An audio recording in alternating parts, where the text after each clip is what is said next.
On behalf of the School of Social Work, welcome to the 2020 Campaign School. I am Judith Weinman. I am a faculty lecturer as well as the proud advisor to our student organizations, and in particular, this extraordinary group of students and advisors, staff, and faculty who have worked together throughout the pandemic, throughout the summer, to really support both the school and the students and the community. So I am delighted that you're all here, or most of you, not yet, but many of you. And it is my great pleasure to have you all here. Just a very brief word about, my entire social work career has been in the political arena. I am what they used to call, that non-traditional social work person. And I was trained as a clinical social worker and knew right away that it wasn't for me. And in 1980, I know very few of you were born then, but when Ronald Reagan was elected, I was doing direct service, and suddenly with older folks, he talked about cutting Social Security. And I was just in shock. Who does that? And that was the beginning. And since then, I've worked in 35 political cycles. In other words, I can't even tell you how many campaigns. And all throughout that, until very recently, I have always but challenged my colleagues and somehow infused into my classes under the radar that we are mandated to be political. We are mandated to be active by the absolutely extraordinary words in our preamble. And it couldn't just be me. So it was great luck in a way that I came back to Michigan because my friend Diane McMillan in about 2010 introduced me to the most extraordinary woman named Nancy Humphreys. And I realized that even though I thought I was in the darkness somewhere, there were kindred spirits out there. And I learned about the School of Political Social Work, and it was like, whoa, everything I've done is not like so horrible. It's not, I'm doing something here, folks. And very recently, Dean Kubiak gave me a call and said, guess what? The Humphrey School is coming to Michigan. And I don't know, I'm sort of living in a cloud of happiness, even in spite of every horrible thing that's going on, because it is just my great joy to have here with us today Tanya Rhodes-Smith, who is the director of the Nancy Humphrey School. Nancy unfortunately left us all too soon a couple of years ago. And those of you who were in Lansing in February at the campaign school met her colleagues. And we are just delighted to have Tanya today. She is really not just the leader of the school, but someone who has taken this agenda and is moving it quite rapidly, I think, in a way that not only do we need as a profession, but we need as a country. And so I say to my students all the time, you're the future leaders. I'm moving to Florida. But while you're here, I want you to enjoy, participate, debate, question. And it is my absolute pleasure to introduce, as she says, my kindred spirit, Tanya Rhodes-Smith, to kick off our day and give us our keynote. Tanya? Okay.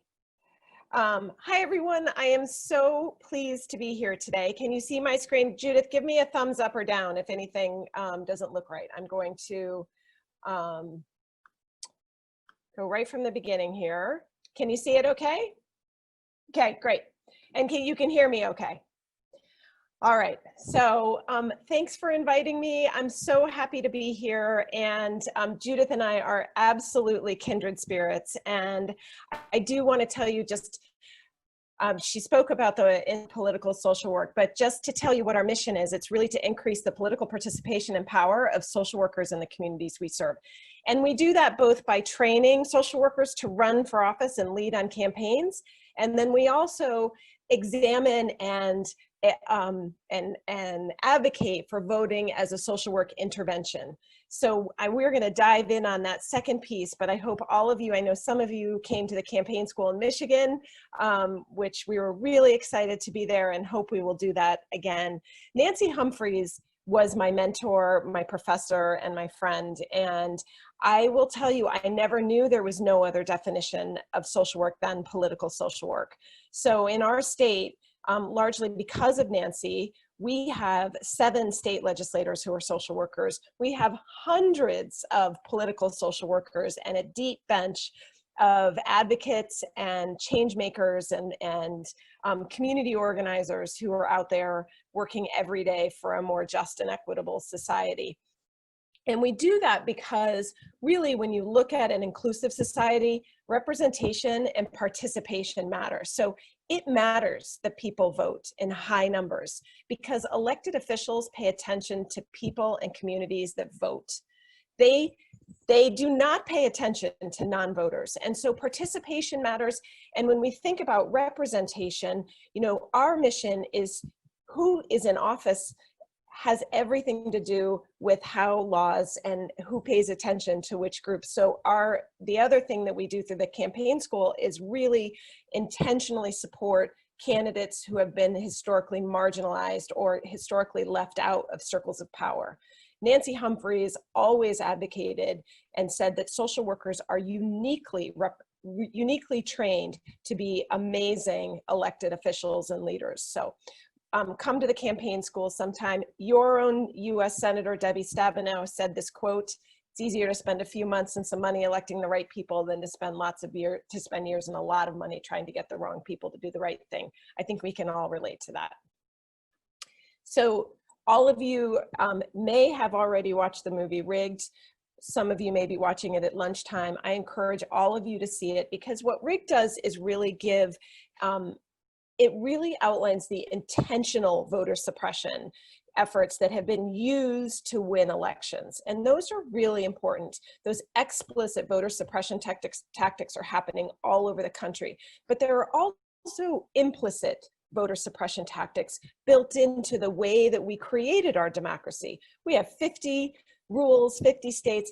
And really what we know is that white supremacy and anti-Black racism were built into it. And we are still fighting the structural racism that was built in today. So, and then the pandemic has really magnified these barriers.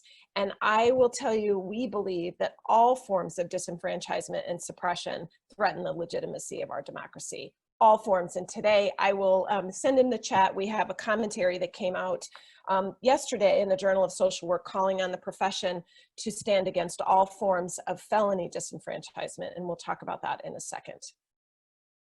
Want to share this graphic with you because 100 million people stayed home in 2016. That is more people stayed home than voted for either Hillary Clinton or Donald Trump. That is an astounding number that we should all be shocked to see when in this graphic. What we know about non-voters is they're more likely to be lower income, less educated, non-white, and unmarried. So these are often groups that have been told that voting doesn't matter because these systemic barriers that we talk about, and you'll go into a deep dive in today, these systemic barriers really feed into these engagement barriers because 40% of people at least stay home because of this manufactured myth that your vote doesn't matter, that politics is bad, your vote doesn't matter. The system is rigged. There's never been more distrust in an election or in government. And so, and even with leaders who are promoting the fact that the system is rigged, that is a motivation for people to stay home. So social workers are uniquely positioned to challenge that narrative and to remind people that people in power want us to believe in that narrative. So when we look at national turnout in 2016, it was 67%.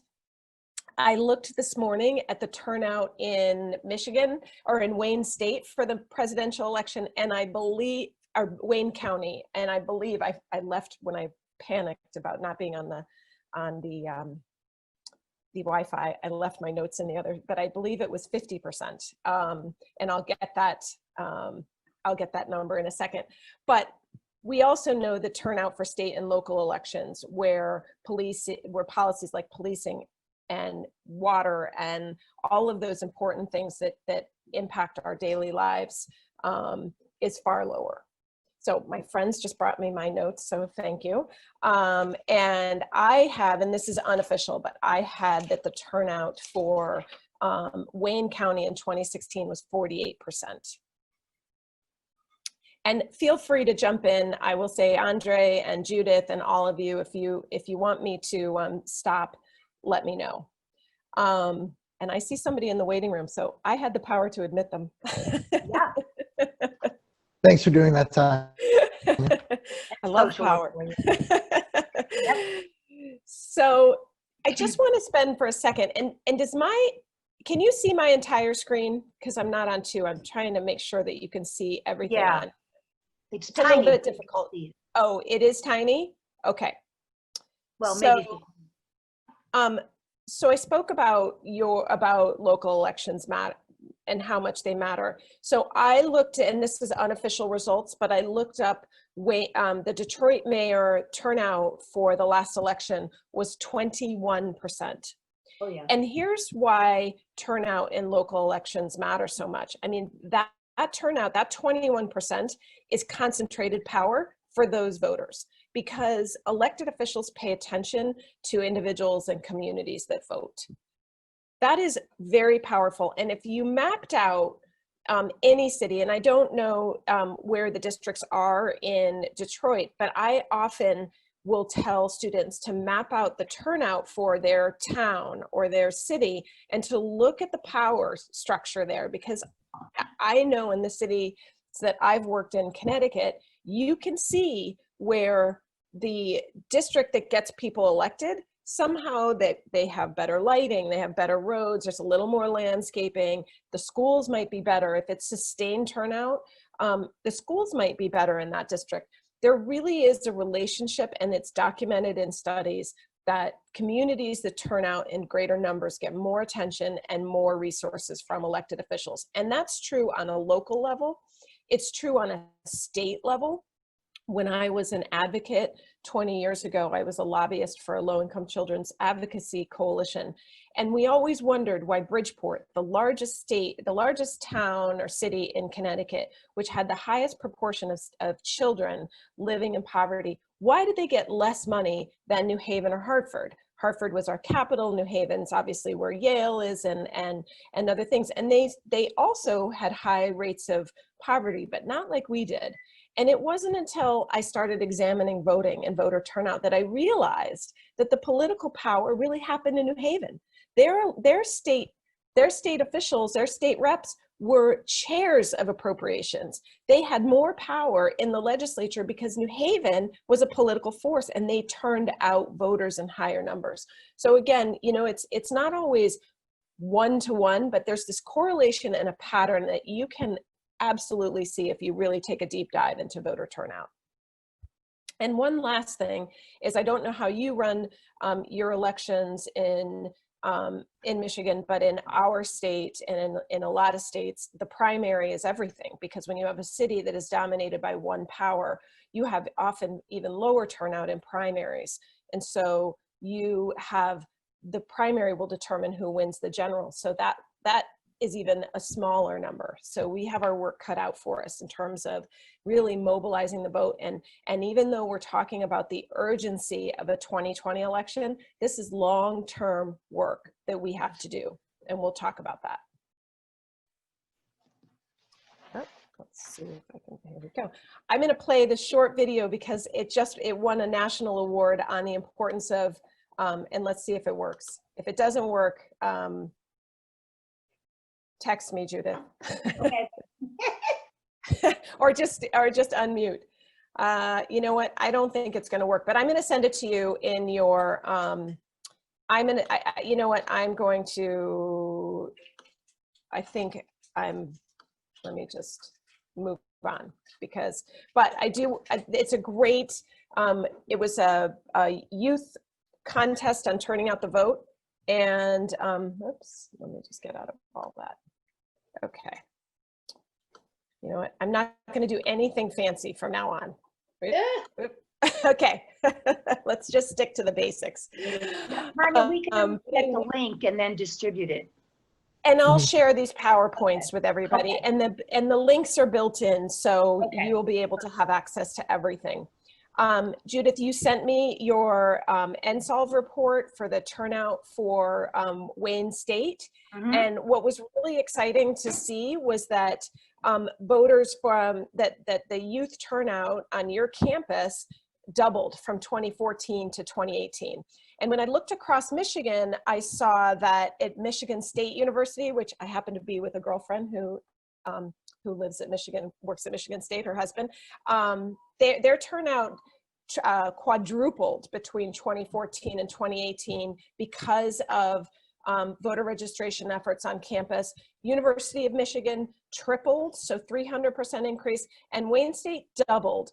But that could be that you had a higher rate to begin with. So you can't always look at the percentages. We actually have to dive into those numbers, but that's exciting. And I'll tell you that the voting block of 18 to 24 is the largest voting block in America. So if we can turn out youth vote, we can have we can make a big difference. And when we look at why young people don't turn out, this was a survey done by the Center for Information and Research on Civic Learning and Engagement. These were some of the barriers that students reported. I am going to say that it's missing a barrier that we know happened in 2018, which was students didn't have a stamp. That was the #1 reason they didn't mail their absentee ballot. So, you know, why students don't vote, it's complicated. They don't often know that they can vote and register and vote in where they're living at school, or they can request an absentee ballot. That absentee ballot process is really, really complicated.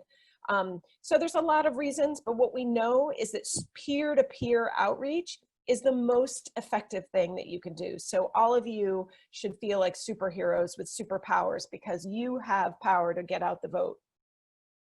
And I know you're going to be talking about structural barriers when you go into your small groups this afternoon, and you have some amazing speakers. But just in context, let's think about how difficult it is, this act of voting. And I'm going to add one thing. So when you think about voting, it's not only being registered and getting to the polls or casting your absentee ballot, but it's knowing who's on the ballot. And it's knowing if they represent your interests, because it's really hard. We all think about elections. We think about who's on the top of the ticket. We might be thinking about Hillary Clinton or Donald Trump. We think about presidential elections and Congress, but we often don't know who represents us on a state level. We don't know who represents us on a local level. And sometimes there are so many people on the ballot that you can't possibly know everybody. But also getting information about those candidates is really difficult, particularly in underserved communities. So every time you all go to vote, I want you to look at it from a lens of a system, and how easy is it for you to get the information? And think about the fact that most of you have college, or all of you have college degrees. Many of you are either in a BSW or MSW program. Think about how hard it is for you. And then imagine all the other things that our clients and communities are facing every single day, and how hard it is to be an informed voter. And a lot of people, that's their discouragement. You know, I don't like politics is often a way of saying it's confusing and I don't understand it. And nobody ever taught it to me. So, so there's a real role for us, and we'll talk more about a call to action in a little bit. But just remember that these rules are done state by state. So the registration deadline in Pennsylvania is a month before the election.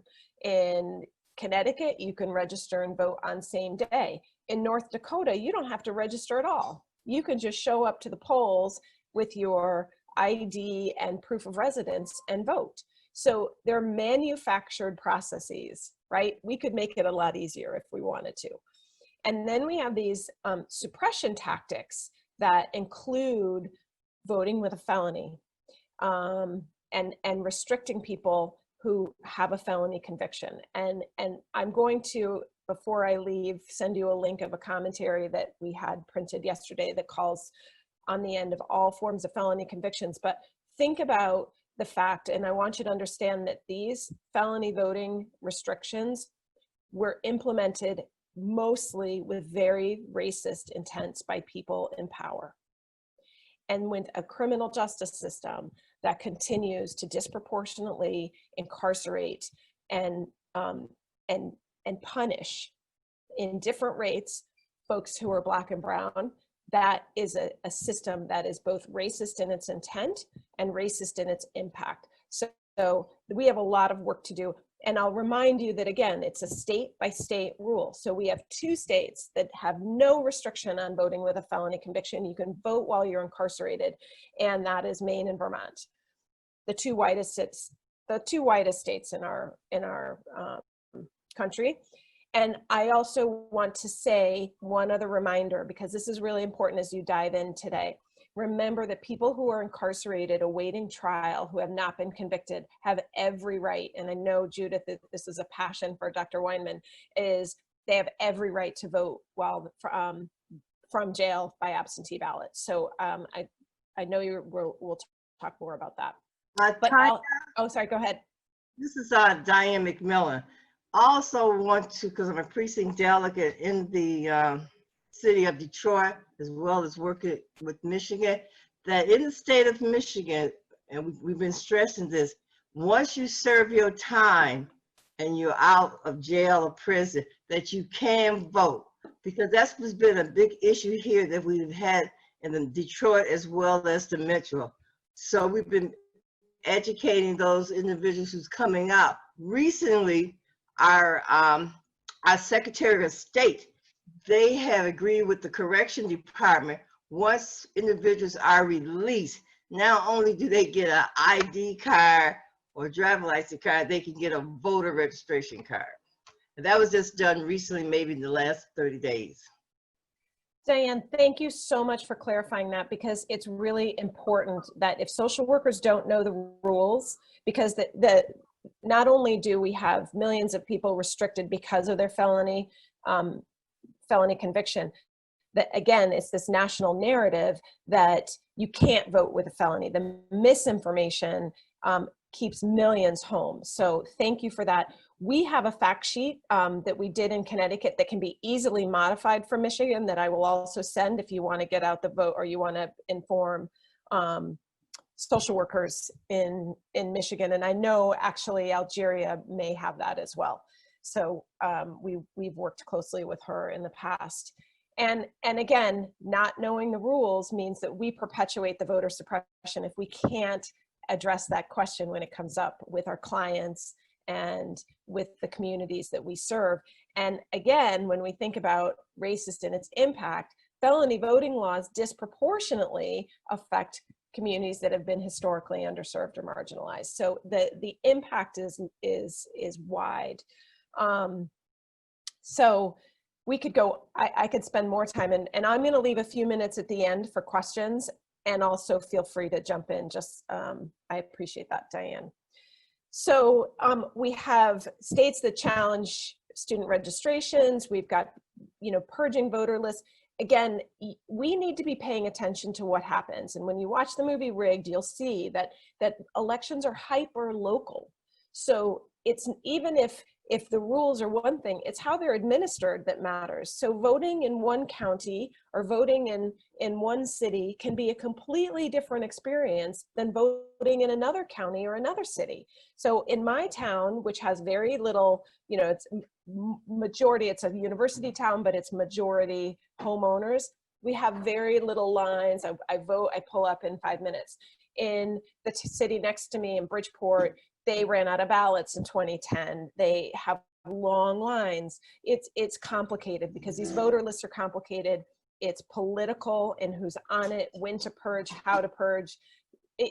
We have a lot of work to do. And again, social workers belong in this space. We have an alumna from UConn, from Nancy Humphreys, an intern, who went on and ran for registrar of voters. We call them registrars in Connecticut. Ran for registrars in the city of Hartford.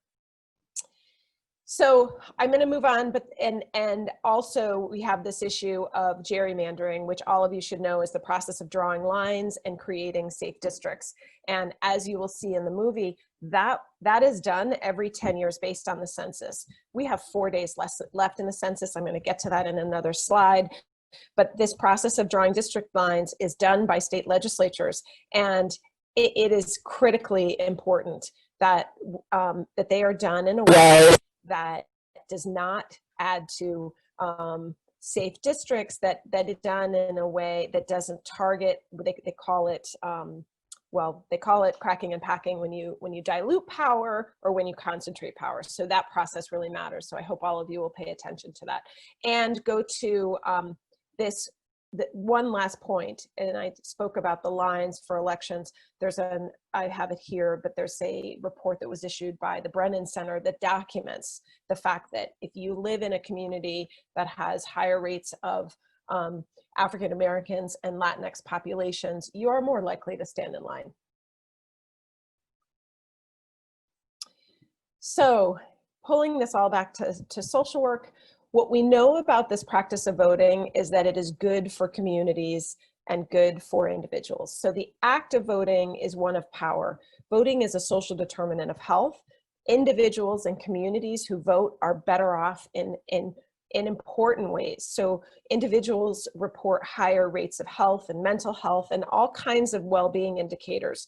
There was a study done on young people in 2018 that showed young people that vote, voting was a future indicator of higher income and education. So voting is good for individuals, and it's also been reported.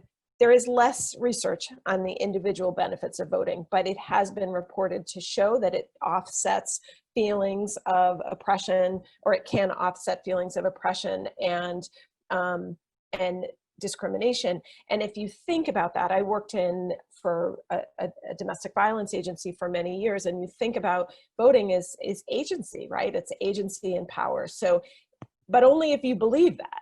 It's only if you believe that your vote matters. So, so it's a social determinant of health. It's a basic human right, and it is central to empowerment practice. And I challenge social workers all the time who say that politics are not relevant to my practice. They're very uncomfortable with bringing this nonpartisan lens to, for example, a clinical practice, and we'll talk a little bit more about that.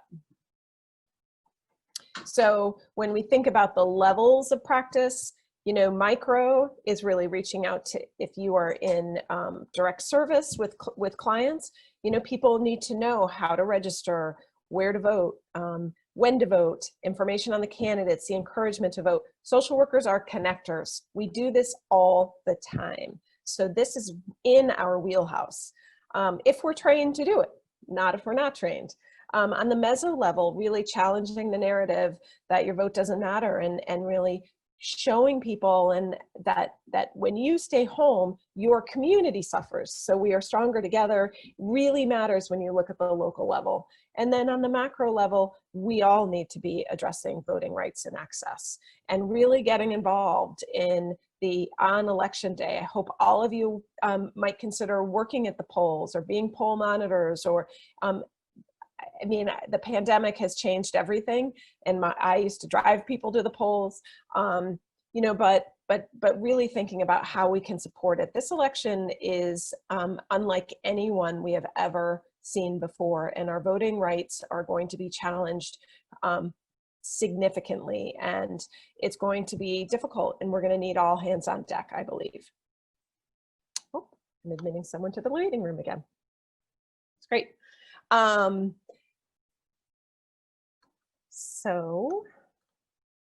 So why don't organizations do it? And here's our vision, is that every social worker, we touch 12 million lives a day. If every social worker and every social service agency helped people to vote, we would make a substantial difference, and we would change the culture. But just like social workers, organizations' number one reasons for not doing this work is concerns about partisanship. They don't want to be dragged into a conversation about about the presidential candidates. So they're worried about being partisan, but there are easy ways to stay nonpartisan. They are often underfunded and underpaid and overworked, so we get that.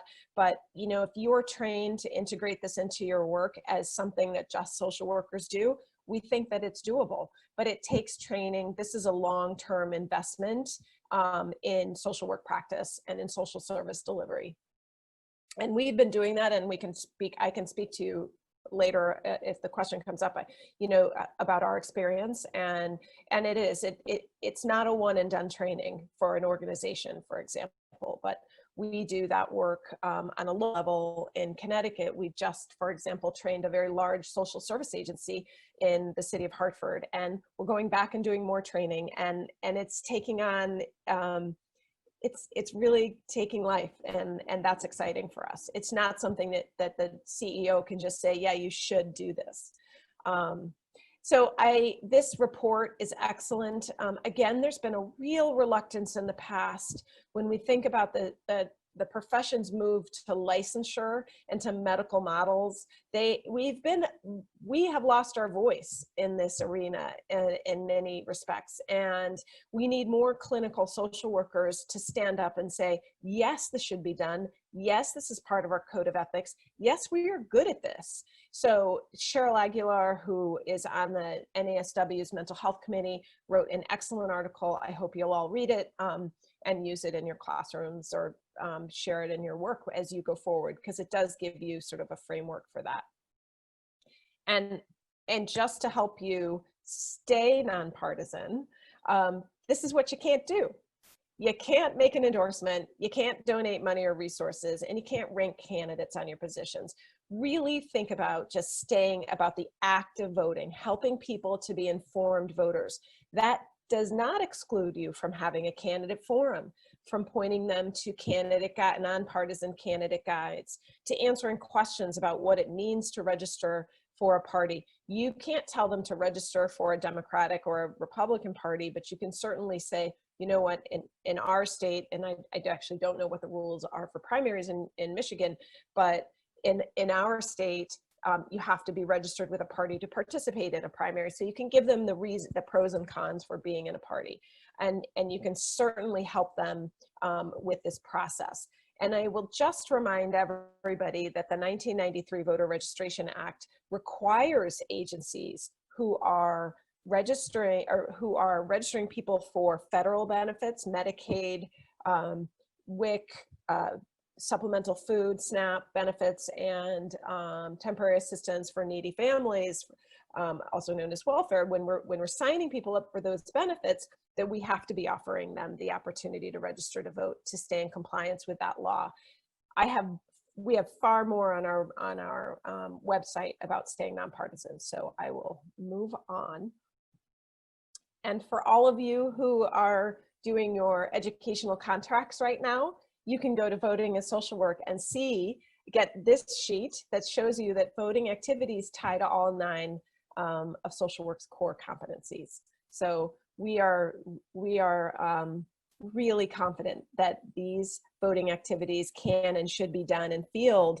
And really where we see innovation in agency practice is through all of you, student-led innovations in practice, bringing this information to your agencies, either as a student or as a professional when you graduate. This is how professions change. So I'm excited to see what all of you will do as you go forward in your professional practice, because we need you. We need to convince, we need to be engaging people, and we need to be supporting them to vote, to challenge this narrative that we didn't vote because it wouldn't make a difference. So I'm going to shift gears a little bit into action, and I think I'm doing well on time, so I'm going to have some time at the end for questions and for sharing some things. But one thing I wanted to start with that I don't often do, but what do people need to feel more uncomfortable engaging in politics is something that I think about all the time. And for me, it really comes down to a couple core things, and I think it's within our power to give people these core skills so that they feel more confident and comfortable engaging. So first of all, helping people understand what the levels of government are. People often get confused about their state representative versus their member of Congress, or they don't know who represents them at the local level, or they don't even understand sometimes what the local level does.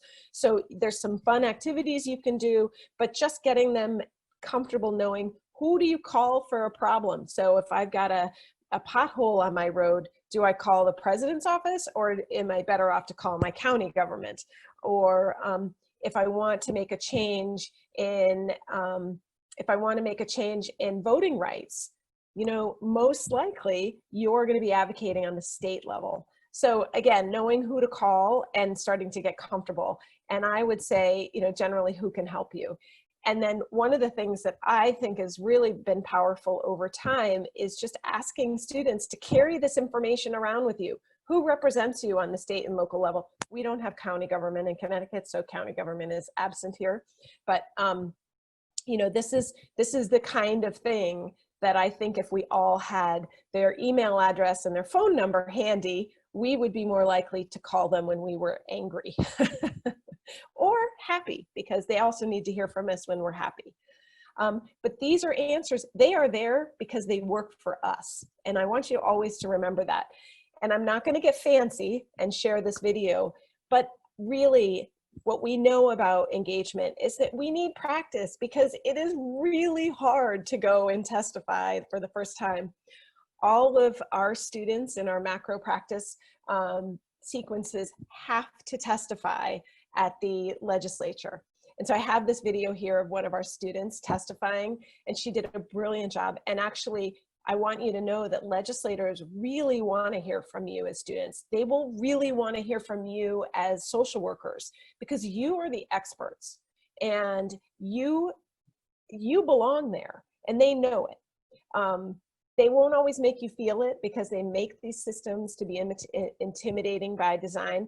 But the more you do it, practice, practice, practice, meet with your elected officials, go and testify, submit testimony, all those things. Every time you do it, you become a little more confident in the process. And I can tell you, because when I was a student, I testified for the very first time on we called it the pill bill. And it was a bill that would require Connecticut insurance companies to provide contraception to women, and as part of insurance plans. And so it required all employers to cover contraception. It was called the pill bill. And we had a long list of speakers. And first of all, by the time I got up there, everything had been said. And even just getting out the words, you know, my name is Tanya Rhodes Smith, and I am a social work student at the University of Connecticut, and I support this bill. That was hard for me.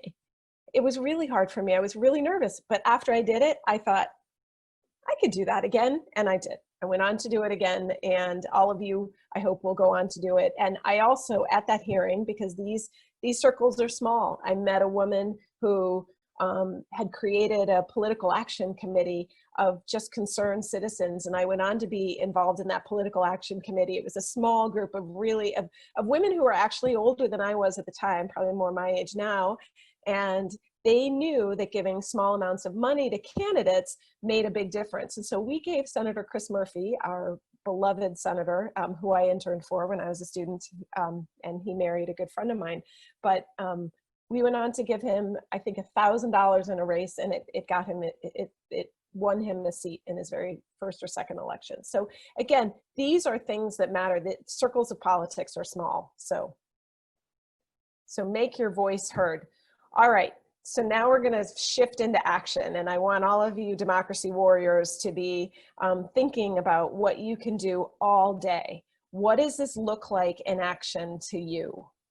And you're going to have to think about it ahead of time, because when you get into the moment, you might struggle for words or be mad. If you're like me and somebody says something, it's usually 10 minutes later that I come up with an answer. Like, oh, I should have said that.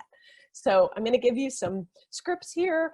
I'm going to share these slides, and I am going to hopefully mobilize all of you into action even more than you already are by this great, incredible panel of people you're going to hear from. So I'm not sure why this is not working, but because I had a slide on the census. I will send this to you. But there are 4 days left in the census, 4 days. And all of you today, in your breaks tomorrow, Monday, I want you to text everybody you know, and I have a script that I'll share with you as soon as I finish. Text everybody you know to make sure that they responded, because there are billions of dollars at stake for our communities. And there are, oh great, so there are billions of dollars at stake. It's political power at all levels of government. The census is used for 10 years. And in Connecticut, it's estimated for every person missed, we will lose out on $30,000 in federal funding over the next decade. And it's also the number of congressional seats we have. It's the political power of cities versus suburbs. It matters. And there's never been more distrust in government. There's never been a pandemic during a census. And lastly, there's never been more mistrust. So even my mom, who's almost 80, was a census worker this year. And even in our community, people wanted nothing to do with answering the census. They did not want to give the name or any information about their neighbor, feeling like they were going to be, ratting out on their neighbor.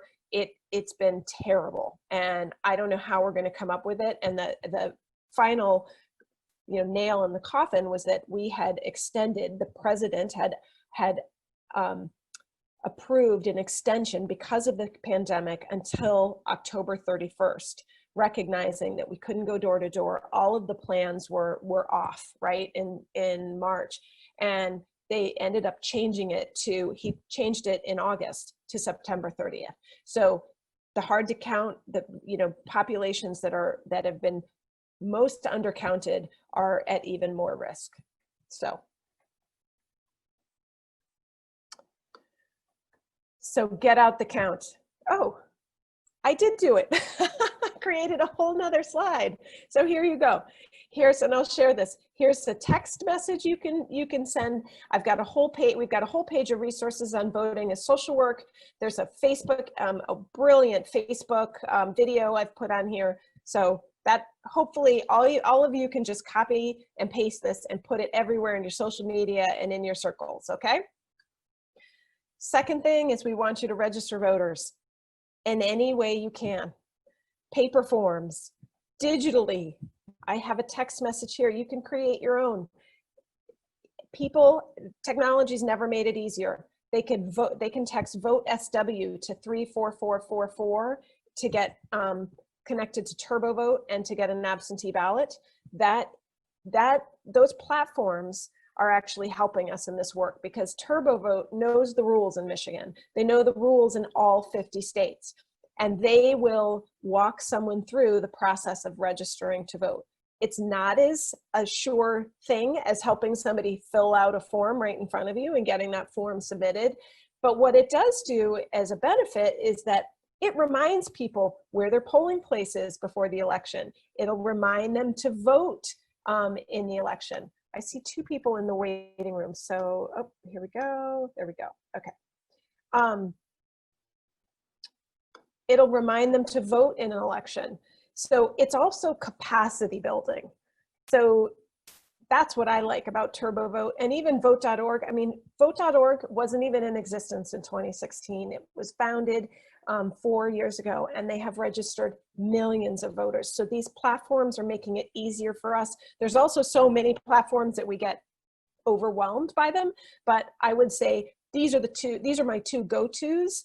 And Vote SW we've been using as part of a campaign, the Vote ER campaign, which has put a democracy. Vote ER was started by an ER doctor out of Harvard, who practices at Mass General.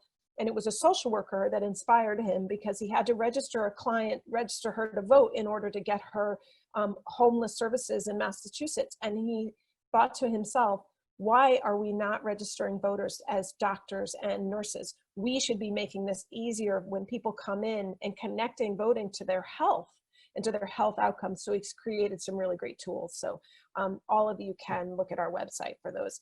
But get this information in every single one of your classes. You can put it in all these Zooms that we're in. We can all register voters through the chat function. We can put it in our email. I have an email address. You're all welcome to copy all those links. you can do, just get the word out in any way that works for you. And all of you are going to be way better at the social media than I am. So I know you'll be even better than me. Think about educating and engaging voters, the power of information. When you ask non-voters why they aren't registered and why they aren't vote, many of them will say, I've never been asked, because non-voters get ignored by campaigns. Think about it.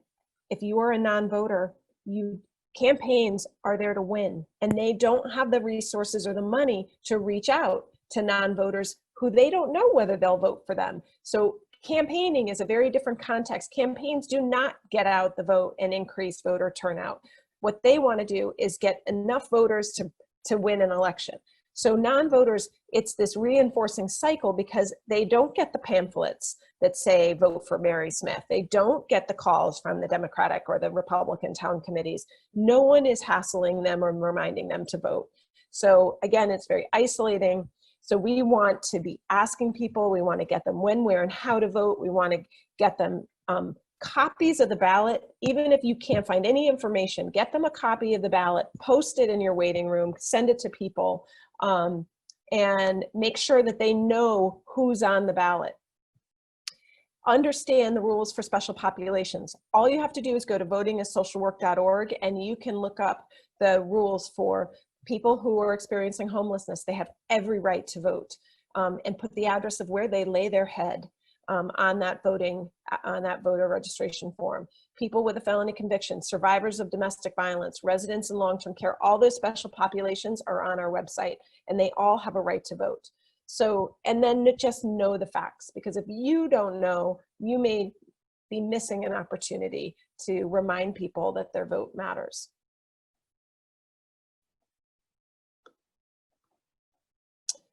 As I said, remind the GOTV part of, so we have registration, we have education, and then an outreach, and then we have reminding people to vote. Again, this is the urgency of now with a very long-term focus. It's not just federal elections that matter. So think about how you're going to help people make a plan to vote. And you can do it. There's online, email reminders, waiting rooms, all those things matter. And people will know about the 2020 election, but they may have decided, you know, my vote doesn't matter, the system's rigged. They may have bought into all of it, and you can challenge that narrative. And what we've shown, and there's a scholar at who graduated PhD student who did her dissertation out of UConn and under Nancy Humphreys, who looked at non-voters. And in the process of her research and having conversations with community college students who were receiving federal benefits, in those conversations on why they do or don't vote, many of the non-voters became voters. So again, power of conversation and engagement.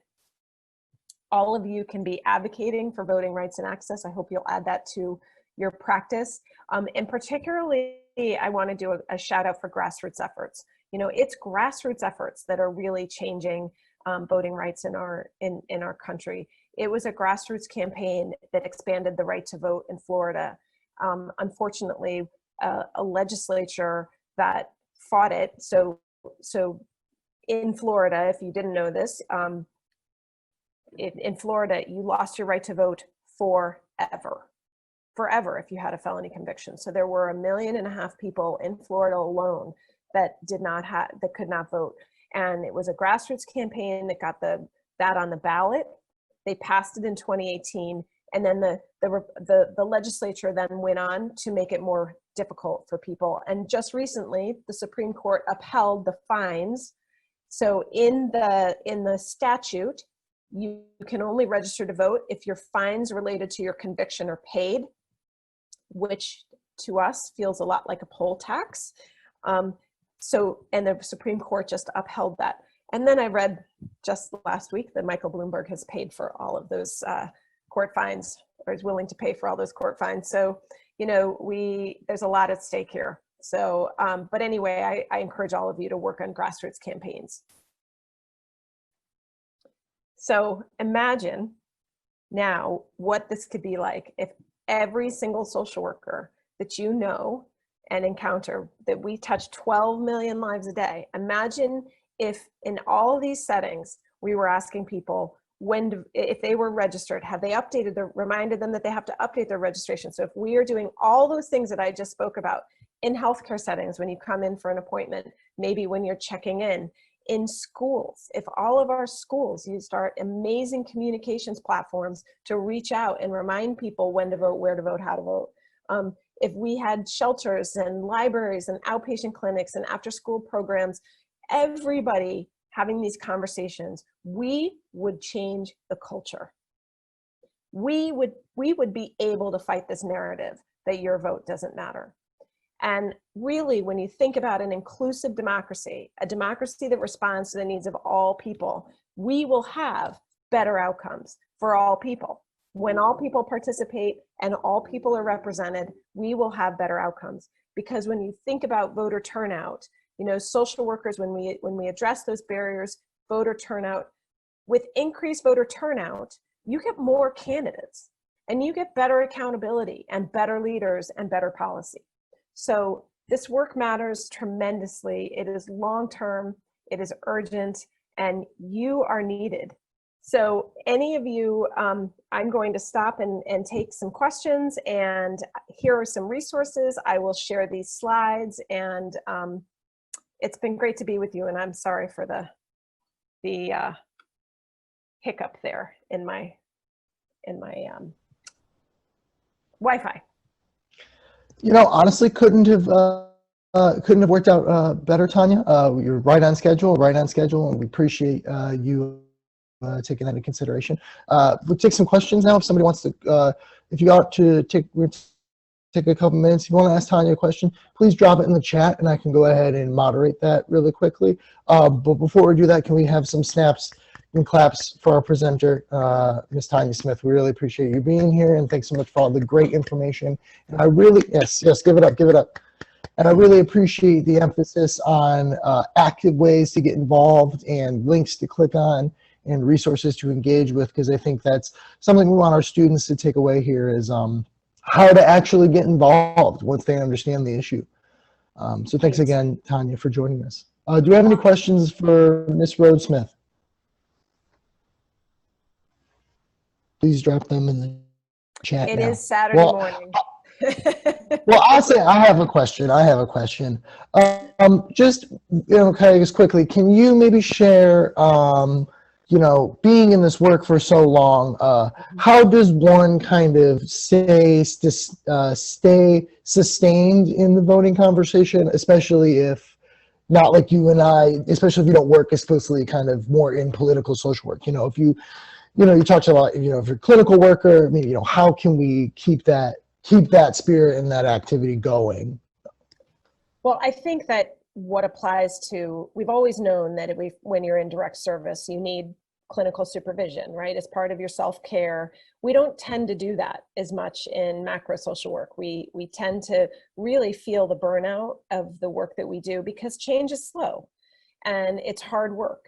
And so we spend a lot of time, or I spend a lot of time with my interns and my advisees talking about self-care and trying to apply it myself. So I really do encourage all of you to find good boundaries. You have to have joy in your life. You have to have boundaries around this work because you can't do it all. So what you do is very important. But you also have to take care of yourself. It's like putting on your own oxygen mask, right? So when we burn out, we can't help anybody. So I started a meditation practice in the pandemic. I just listened to an incredible podcast from a woman who talks about how to be politically active and a meditator. So, you know, I am taking a deep dive myself, and yoga and all those things that really sound, I've never, ever done that in my life. And I feel now I wish I'd done it 20 years ago. It's important because it's toxic out there. And I also, I do need to say one thing too about the importance of connecting. You know, this has been, so many in our communities are carrying a heavier weight, you know, and I am deeply aware that my colleagues, my students, and my friends of color are tired, and they are carrying a burden that no one should have to carry. And so for part of me, I can talk about self-care, but I am also deeply aware that this is a space that I need to be in, that I need to be fighting, and I really need to lean into actively so that we can challenge these narratives. It requires all of us to get in this game. Well said, Tanya. I think after today, I hope that we can all kind of lean in more into this conversation, into this work, but I also appreciate your emphasis on self-care because, you know, I think as we all know as social workers, you know, give so much, you need to always fill up your own cup to be able to give over a long period of time. So I think we're go ahead and transition now, but thanks so much, Great. Tanya, for being Thanks for here. We having have some me. love in the chat. Emily says it was very informative. Jacqueline wants to thank you so much. And of course, we'll be, bear with me today, but you know, over the next day or two, we'll go ahead and send out all the resources, all of the presentations. We'll get all of this good stuff to your. So if you miss some of this stuff, just take it in all right now. You'll get all the resources. Great. In your email later. Much, yes, thanks. Andre, Judith, thank you. You're amazing. I know Algeria is out there somewhere, and she's amazing. And I look forward to working with all of you. And more to come. Absolutely. Thank Fantastic. you so much. Yes. Tanya. Thank you, Tanya. And if you have to split, no worries. Yes, Ron looks forward to the presentation. Yes, I encourage everybody to take a time, you know, by yourself, a little more meditative space after you do some self-care today for being on a Saturday, snaps for talking about voting on a Saturday. Look over the materials and kind of make your own plan to get involved. We got like 40 days roughly to get to friggin' work. So let's go, baby. All right. Yeah, stay fired up. Okay, I think now we'll transition to our panel discussion led by Chantalia Johns. JW has one thing to add, please. Welcome. I want everyone to say good morning and welcome to a faculty member beside me who's here. Faith Hawk, there she is. Welcome, Faith. I'm just so delighted to see her. I'm making a plug for the intro policy classes where right away Faith got on it and is doing voting assignments. So those of you who are already about to graduate, I know you're going, oh, thank God. But students who are going to come into those classes are indeed going to follow Tanya's recommendations, and we are thrilled to have Faith here. So quick thing, Judith, I just want to make a clarification. Because I've had some health challenges, I'm going on health leave, so I am actually not teaching policy. And so I just want to give a shout out to anyone from sections 2 and 5. I miss you guys, and I'll try to do some kind of, you know, greeting post at some point. So just we're just so happy to have you here. Thank you, Faith. Thanks, JW. And now we'll turn it over to Chantalia for our discussion on election protection. I just want to go ahead and say, I love all the shout outs. Feel like I'm at like a cool party, you know, just good vibes. Thank you so much, Andre. And I don't know if Tanya is still on the line, but just giving my thanks for all of your information that you shared with us. I don't think my hand can write fast enough. I wanted to take notes, but I'm appreciative that you are going to give those slides to us so that we can really dive more into what you've informed us about and challenged us to do. So I'm hoping that my screen is sharing okay, so that we can transition to our panel. All right, I see some thumbs up by the wonderful Judith, so we'll get started. So I think it's not uncommon for us to hear the phrase, I don't vote because my vote doesn't matter, or my vote doesn't count. And the reality is we are under attack as states pass voter suppression laws. These laws can lead to significant burdens on eligible voters trying to exercise their most fundamental constitutional right. These measures include things from cutting off early voting to voting ID laws, closing voting polls, and purging of votes. So as we've been talking about today, social workers can tackle some of these gaps or suppression issues by doing things such as getting individuals more involved in voter engagement. Voter engagement can include encouraging voter registration, voter education, and voter outreach. And I'm hoping that this campaign school today challenges you to get involved in one of those areas. Today, we have a panel of beautiful women who will provide insight on voter suppression, how the system works, and really the importance of advocacy as we try to tackle some of the voter, or hopefully all of the voter suppression issues that are happening. On a personal level, each of these ladies have personally touched my life, and I'm really honored to be able to moderate this discussion with them. First, we have Mayor Monique Owens. Mayor Owens has always been a social justice trailblazer, and I can say personally, as being a really good friend, she's really led this work. Mayor Owens has, before becoming mayor of East Point, she served for 10 years as a Wayne County sheriff, as a police officer.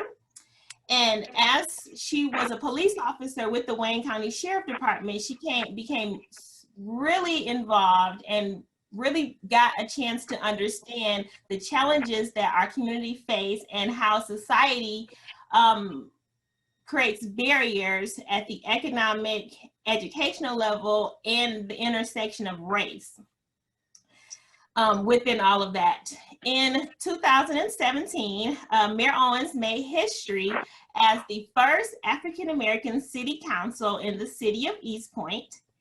And on November 5th, 2000, elected the first African-American of East Point, at the same time becoming the first African-American mayor elected in Macomb County history. So we're so excited to have Monique here. She's breaking ground and doing some amazing things in her 30s. So that's really exciting. Next, we have Algeria Wilson. Algeria serves as the Director of Public Policy for the National Association of Social Workers, Michigan chapter. She's responsible for engaging with membership, various state-level public policy, and advocating strategies aligned with the Code of Ethics and social work values. Her public policy and advocacy efforts serve the 28,000 plus professional social workers and 6,500 incoming professionals across the state, and some of them are on the line today.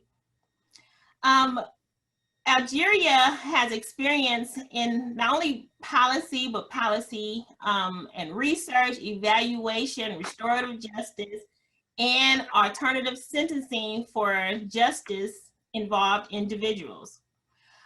Algeria is also an alumna of the Policy Scholars Program at Michigan State University. She's also a certified Nancy Humphreys Campaign School she's certified, I'm sorry, from the University of Connecticut, the Nancy Humphrey School of Political Social Work. She's also won numerous awards for her policy work, and she holds her bachelor's degree from the University of Cincinnati and her master's in social work from Michigan State University. We also have on the panel Ms. Tamarie Willis, who is a program coordinator for the Michigan Reentry Program at the Center for Behavioral Health and Justice on our campus here. She's also a PhD candidate whose research focuses on the intersection of incarceration, substance use, and mental illness.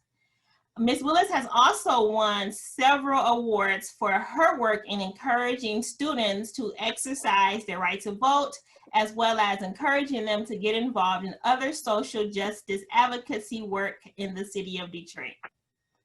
So again, I'm so happy to have these ladies here today. And just as a kind of tech check, let's have Mayor Monique Owens give us a hello so we can get her at the front of the screen here.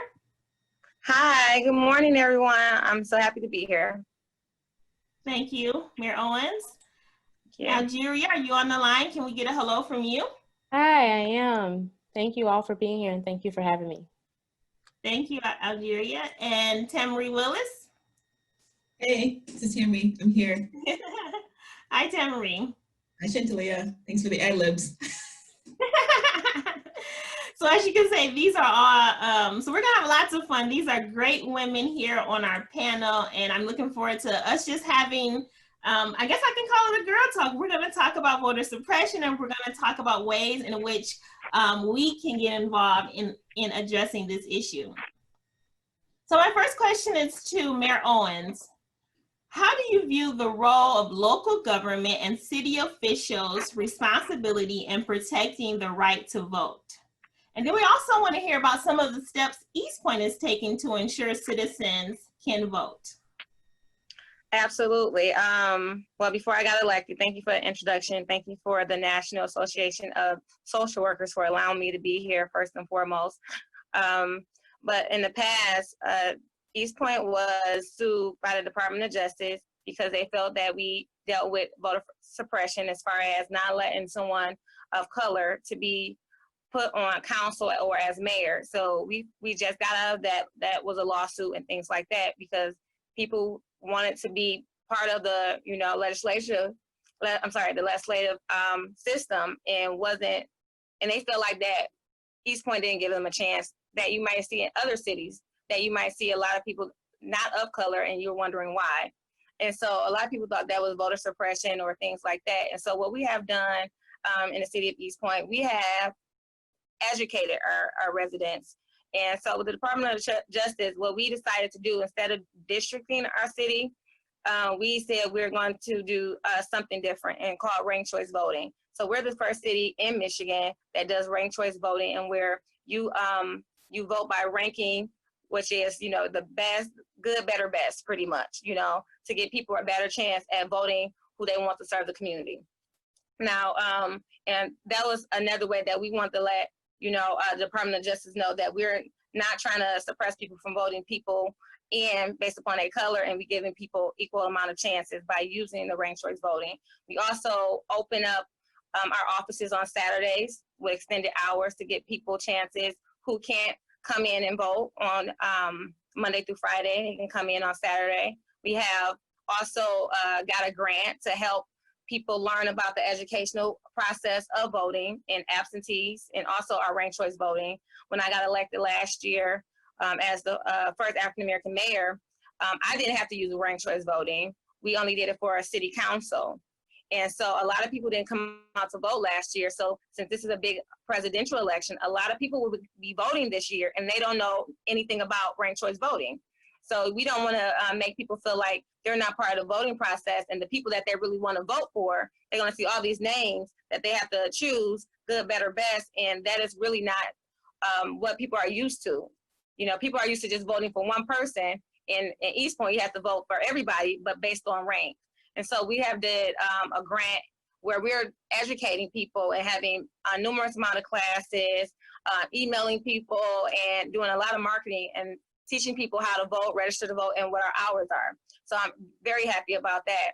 And we talk a lot about voter suppression and things like that in the past. And if we study our past history, voter suppression, a lot with African Americans, where a lot of African Americans didn't trust putting things in the ballot. That's just historical, because they felt like a lot of them was thrown away or they wasn't counted. And so you see a lot of African Americans going to the polls. Even my experience of talking to African Americans in my election, they rather not have the absentee ballot. They'd rather go to the polls and stand in line. And if you go back in history, stand in line was a part of, people were proud to be able to be voting, period. Because if you go to history, women couldn't vote, and then African Americans couldn't vote. So just standing in line, having that presence people felt proud, and people still use that as, you know, people died for the cause for us to vote, and they want to stand in line, and they want to be able to be present and showing their kids and their family that's a legacy that we've earned to go voting. And so when we talk about those things, that's very important. But voter suppression is not always based upon getting a ballot or getting in line. Voter suppression is education and understanding why you vote. A lot of people don't know what a councilwoman does. Some of you probably on here say, yes, I do. A lot of people don't, and it's okay. A lot of people don't even know what a mayor does. They just see the title. A lot of people don't know what your state rep does. A lot of people don't know what Congress does. A lot of people don't know what the House of Representatives mean to them and things like that, and how voting works and how a bill is passed. We just get in line and we just vote. And so when we're not educated on who we're voting for, what they mean to us, that is also voter suppression, because you're not educating yourself. Voter suppression goes a long way about not just getting in line to vote for somebody, but voting in line knowing why you're voting for that person and how that person affects you. And so when I got elected, I thought that was very important. And also going back out into the community to educate people who didn't know what a councilwoman was, what a mayor was, and different, like what a sheriff does. A lot of times people, when I got elected, was saying to me, can you get rid of that judge? And I'm like, you know, you vote for your judges, right? It was like, oh, I didn't know that. And so the educational piece of voter suppression is, like I said, it's a big educational piece. A lot of people don't know their judges are elected. Some people, they're appointed as well, but majority, you have the power. And when you let people know they have the power by educating them, that they, you know, then things change. And so my job was to let people know that they had the power in changing their environment and having, changing their laws by just getting in line and voting. And so when you show people that they have power and they have a voice and show them how to use that, you know, you can have power, but you become powerless when you don't know how to use it. Everybody on here, every student, every person in here has a talent, has a gift, has power. But if you don't know how to use it, then what are we talking about? And so my job was to show people that they have power. And then when they use their power, and it was you know, and then it's shown when I was elected the first African-American mayor, they saw that my vote does count, you know. And then a lot of people don't know that the election process and local government is more important than anything else. I know we look at the presidential elections and things like that, but the president don't live in your city. You know what I'm saying? And so we vote for president, but we don't even know who our councilwoman is. We don't know the mayor. You don't know who the people that oversee that, make sure that your tax money is going into that police department, making sure that police department is diverse, making sure that the chief of police of that police department is making sure that they're not pulling people over based on the color of their skin, because we don't pay attention to those things. We just get out and vote.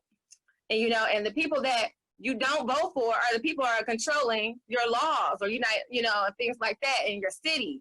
But we don't pay attention to those things until that chief of police or that police department or that mayor or that person that you didn't take part in trying to figure out that they were over your city. And then when they become this big thing on TV, you can be like, oh, what's going on in that city? Why is that person why is a protest there? Why is, you know, these certain people, certain groups are being attacked? And then you look at the local government and the makeup of it, and nobody looks like you. Nobody's Indian, Chaldean, Latino, Italian, and things like that. And you're wondering why so many things are going against a certain group of people, or why someone isn't listening, is because you have to look at the people, that the order of that community. And so, you know, and things are less likely to happen when you have people of all backgrounds at the table.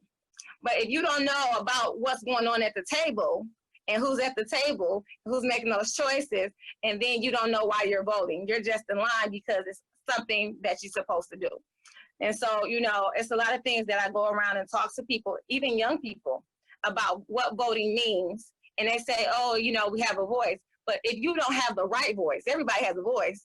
But if you don't know how to use your voice while you're voting, and the people that that you're voting for speaks for you, that's the people you keep in office. Not based on all the way about party and things like that. We get into parties and things like that.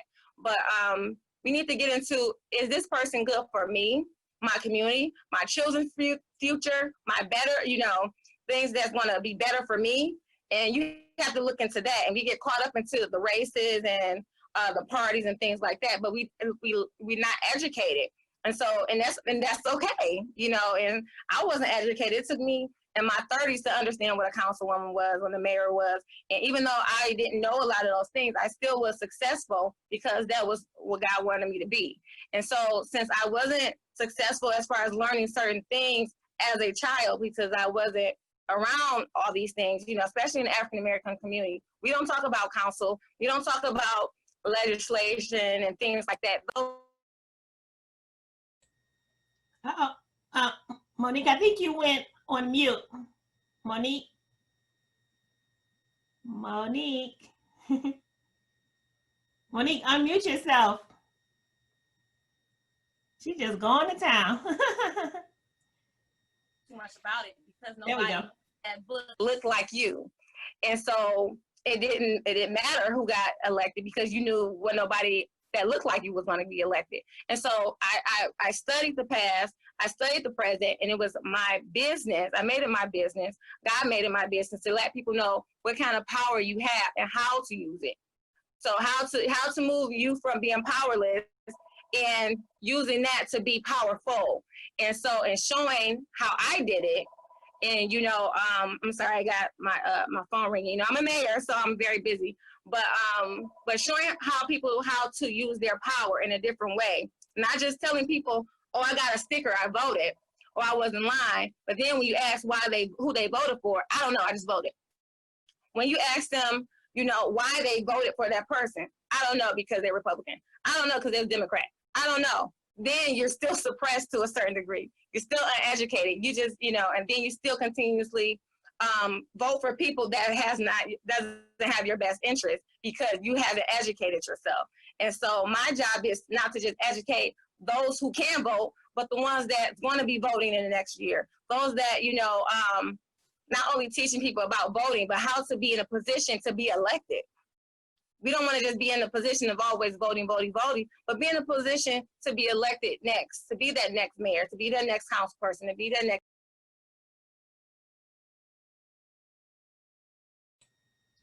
Oh, I think she went out again. Chantelia, if you're host, can you ask her to unmute? Oh, yeah, I can do that. Yes, I can. Good. There we go. Sorry, Monique, you're So savvy. for a moment. I'm Question. sorry. Mayor Owen, Yes, ma'am.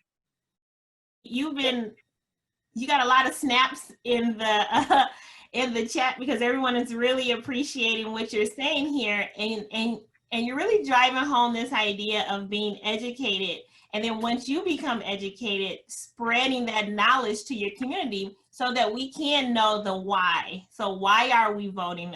Who are we voting for? Why is that important? So thank you so much for bringing those ideas to light and for your work that you're doing in my city. And I like all the creative things you've also done as mayor.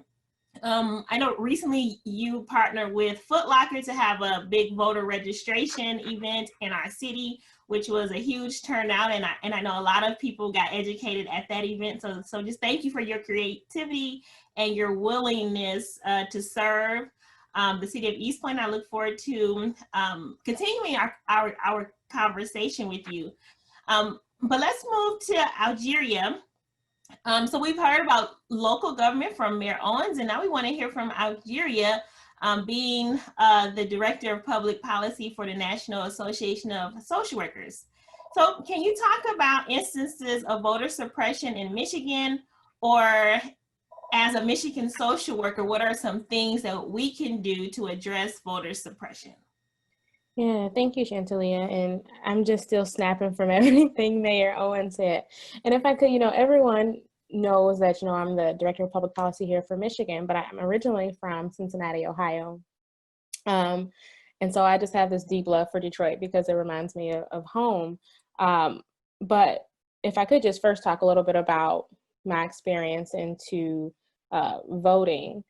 So my grandfather just recently turned 100 a couple days ago, and for people who are friends with me on Facebook saw that. But Mayor Owens talked about that pride and standing in line, and that's really how I came to understand the importance of voting, because every election, my grandfather would take me with him to go stand in line and vote. And so I began to, from a younger age, just understand the importance of that and just became curious. I knew that there was power in government. And so, that really intrigued me. And as I got older, I started to work on a local campaign actually for a judge. And I would knock doors, specifically in Black communities in Cincinnati. And people would be like, I'm not voting for this judge. And I'm like, no, like, you need to be informed and engaged, because we're the ones being incarcerated, right? So at higher rates. So this is important to you. But moving here to Michigan, I've learned a lot about voter suppression efforts, especially in Detroit, Southeast Michigan area. I've experienced, not being in Detroit, but in other cities, long lines, right? And so in Michigan, we see some of the same efforts, long lines to vote, like you mentioned, not many voting poll locations. There was systemic disenfranchisement for those with criminal felony backgrounds, before. And we continue to see this not only here, but in other places as well. The COVID-19 pandemic, right, has made voter suppression very easy. The reduction of voting polls, more efforts to vote at home, people not trusting voting at home, preferring to still go in person, lack of PPE, difficulty finding poll workers, and really just a growing lack of mistrust in the government on a federal level, sometimes even on a local level.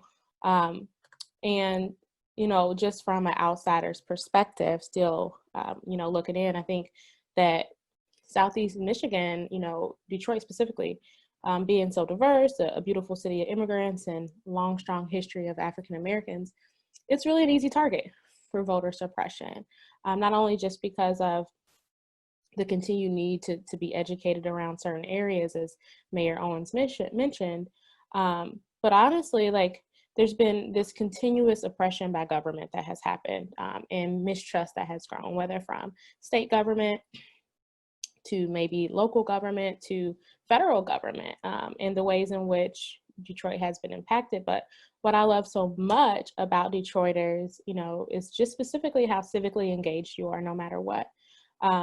Even if you're still in that process of learning, people are still showing up.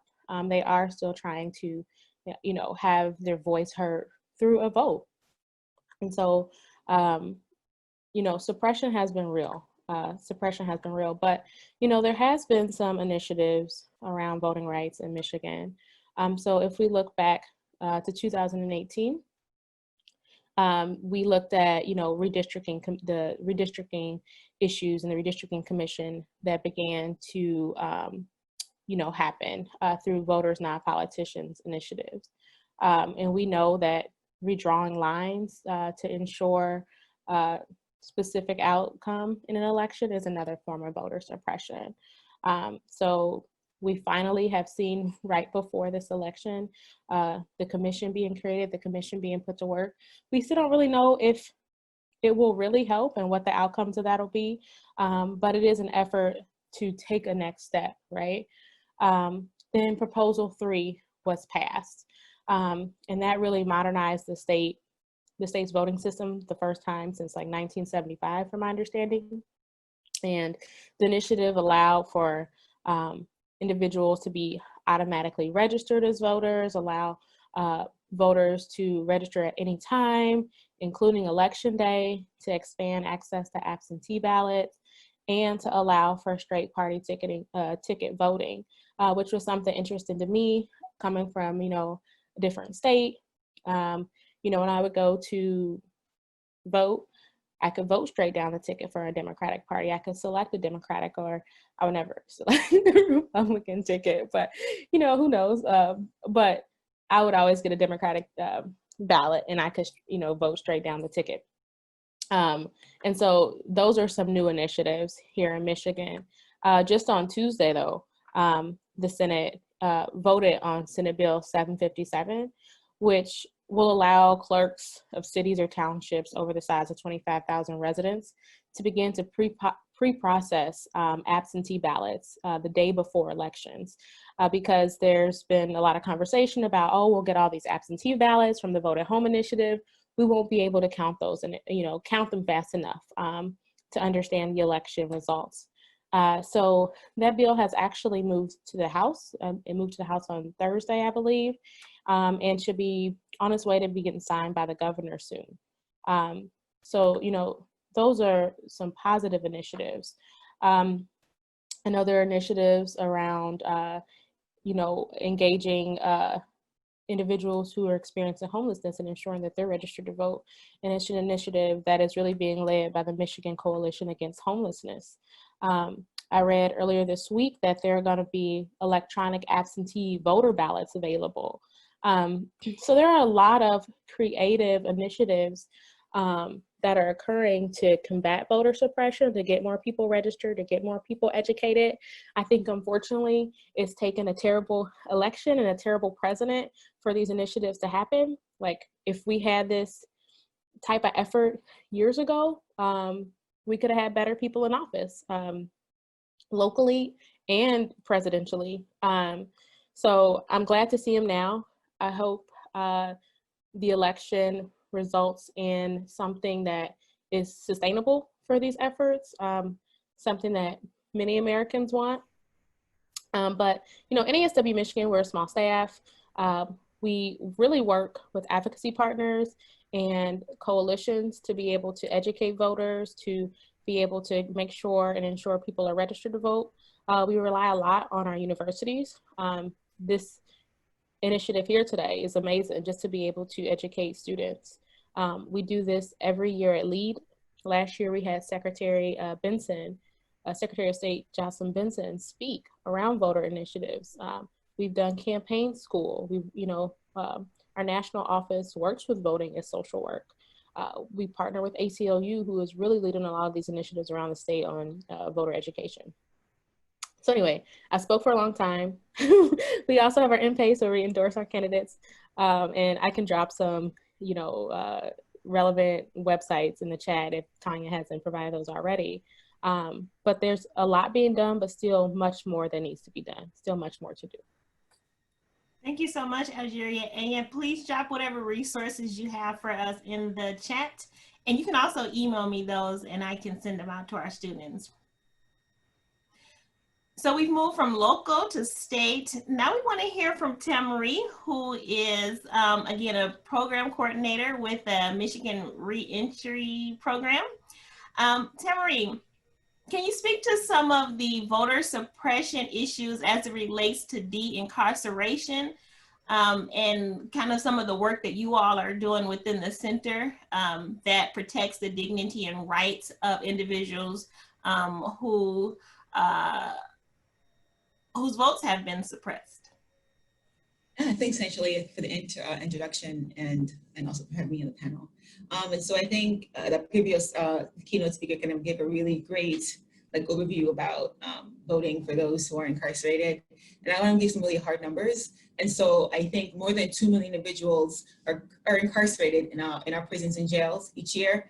An estimated 5 Black males are 5 to 6 times more likely to be incarcerated than someone white. And there's a statistic that's out by, I think, the Sentencing Project that kind of states that 1 in 3 Black men can expect to be imprisoned within their lifetime.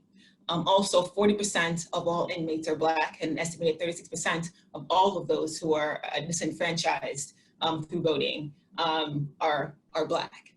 So I think it's important to kind of set that context, because in the US, the history of felony disenfranchisement has been closely tied to racial oppression and discrimination. And while these laws have been a part of the American history since the country's inception, they kind of really took off after the 15th Amendment gave Blacks the right to vote in the 1870s. The very fact that our country incarcerates so many in such a racially disproportionate manner underscores why the ability to exercise our fundamental right to vote is important. Individuals who are incarcerated are often unable to advocate for policy changes that could save or enhance their very lives. This is why this issue is super important. I think, again, the previous keynote kind of touched on some numbers across the states. We kind of see there's only 2 states that where individuals who are incarcerated never lose the right to vote. That's Maine and Vermont. About 18 states, individuals lose the right to vote, but they're automatically restored upon release, Michigan being one of those states. 20 states where you lose the right to vote until you complete your sentencing, and that sentencing also includes any community probation or parole outside of actual incarceration. And then there's 11 states in which there are some additional requirements upon completing sentencing, such as like paying any fines or restitution as owed to the state. We kind of just saw that Mayor Bloomberg and former President Mayor Bloomberg gave $16 million to pay off any fines or fees for former felons in Florida so they can legally vote. That's going to be really, really important in this next election. Also, several states completely banned individuals who were convicted of like felonies like murder, bribery, sexual offense, treason, or embezzlement. Those are permanently disenfranchised, and only a pardon from the governor can restore their voting rights. Again, Michigan is a state that says any residents confined to a jail or prison who are awaiting arraignment or trial can vote. However, individuals who are currently serving a sentence within our facilities must await until after they've served their sentence and is released, then they are, their rights to vote are then restored. And because these states across the nation kind of have like a patchwork of laws kind of specifying when people can become eligible to vote after conviction, it leaves a lot of people very unaware of where they stand in their rights to vote upon release. So it's very critical, and I take this approach that it's important for the facilities of correction to kind of then take the main step and really address this issue. I think it's important that anyone within these facilities are provided information about voting and their rights upon release, that they're informed if and when they become eligible to vote, and that they, within the facility, be registered to vote if they're eligible, and when they're released from incarceration. I think departments of corrections and other facilities should automatically submit information about registration for eligible voters, and to appropriate election official, providing formerly incarcerated people opportunity to opt out if they don't want to vote in any upcoming election as well. And if the state does not automatically register individuals upon release from incarceration, it should designate agencies where persons has had their last point of contact, such as probation or parole offices, community supervision. Those agencies themselves can become the kind of point persons to help individuals register to vote upon completion of the sentencing. So why is this important? We know that elections are determined by who show up. And quick history lesson here, I think some of you are probably super young or students on the call right now, but and if you guys remember back in 2000, we had the Al Gore and George Bush election. And in Florida alone, there were 827,000 individuals or inmates who were former felons who weren't permitted to vote. And it was estimated that 69% of these individuals, if they had voted, would have voted Democratic. And even if just 13% of these individuals, just 13% of the 827,000 people could have voted, it would have given Al Gore enough votes to win Florida and the election. Of course, that never happened. President Bush won the election. Our country went into a great recession after the war he started. These are, again, my opinions, not the opinions of school social work or anybody else. Started a couple wars, country went into a Great Depression or recession, and kind of really had some really like negative economic impact on our country because of kind of what he kind of did when he won the election. You kind of saw a similar thing happen in 2016 with Hillary and Donald Trump in Florida again. And this is why Trump is so against having Bloomberg pay that $16 million in fines for individuals in Florida to kind of pay off their fines that they owe to the state so they're able to vote. Because we know that these individuals who are able to vote, particularly those who are incarcerated or ex-felons, typically vote Democratic. And so having these individuals being able to vote can really support and bolster the Democratic Party and their candidates. And so why is this important? I think as social workers, we know that we probably don't stand to one side or the other, but there are definitely certain issues that fall along party lines that really affect both those who are incarcerated and released, those who are traditionally oppressed, minorities, those who are disabled, rights for those who are LGBTQ. And so voting is important because having a voice in what your life will be like in the future is super, super important. I think the mayor kind of mentioned that it's not only important for you to vote in the national election, it's also super important to vote in local elections because the local elections are the one that govern your day-to-day experiences, right? And so inmates being able to vote within their communities and can have a really great impact on their lives, and that they can have policies passed about their employment. So you don't have to check a box that they are, previously incarcerated, which can ban them from getting work, which can ban them from supporting their families, paying taxes into communities that can actually kind of uplift the community, right? And so, yeah, this is a really important issue for these populations of people. And so, yeah, that's my piece. And thank you so much for your piece. And for all of you for really just shedding light on just how important it is for us to use our voice in the voting process, and really what that means for us as individuals or people that we love. How does that impact them at the local, state, and if we had one more person at the national level, we would be all right today. But nevertheless, we're here and we're learning. I do want to open up the floor for questions. We have lots of students who are either going into social work in our BSW program and our MSW program. We have a couple of faculty here who may have questions for you ladies on the panel. So I do want to take time to let them ask a few questions and see how that goes. So let me stop sharing my screen. And Andre, are you still here? How do you want me to do the questions?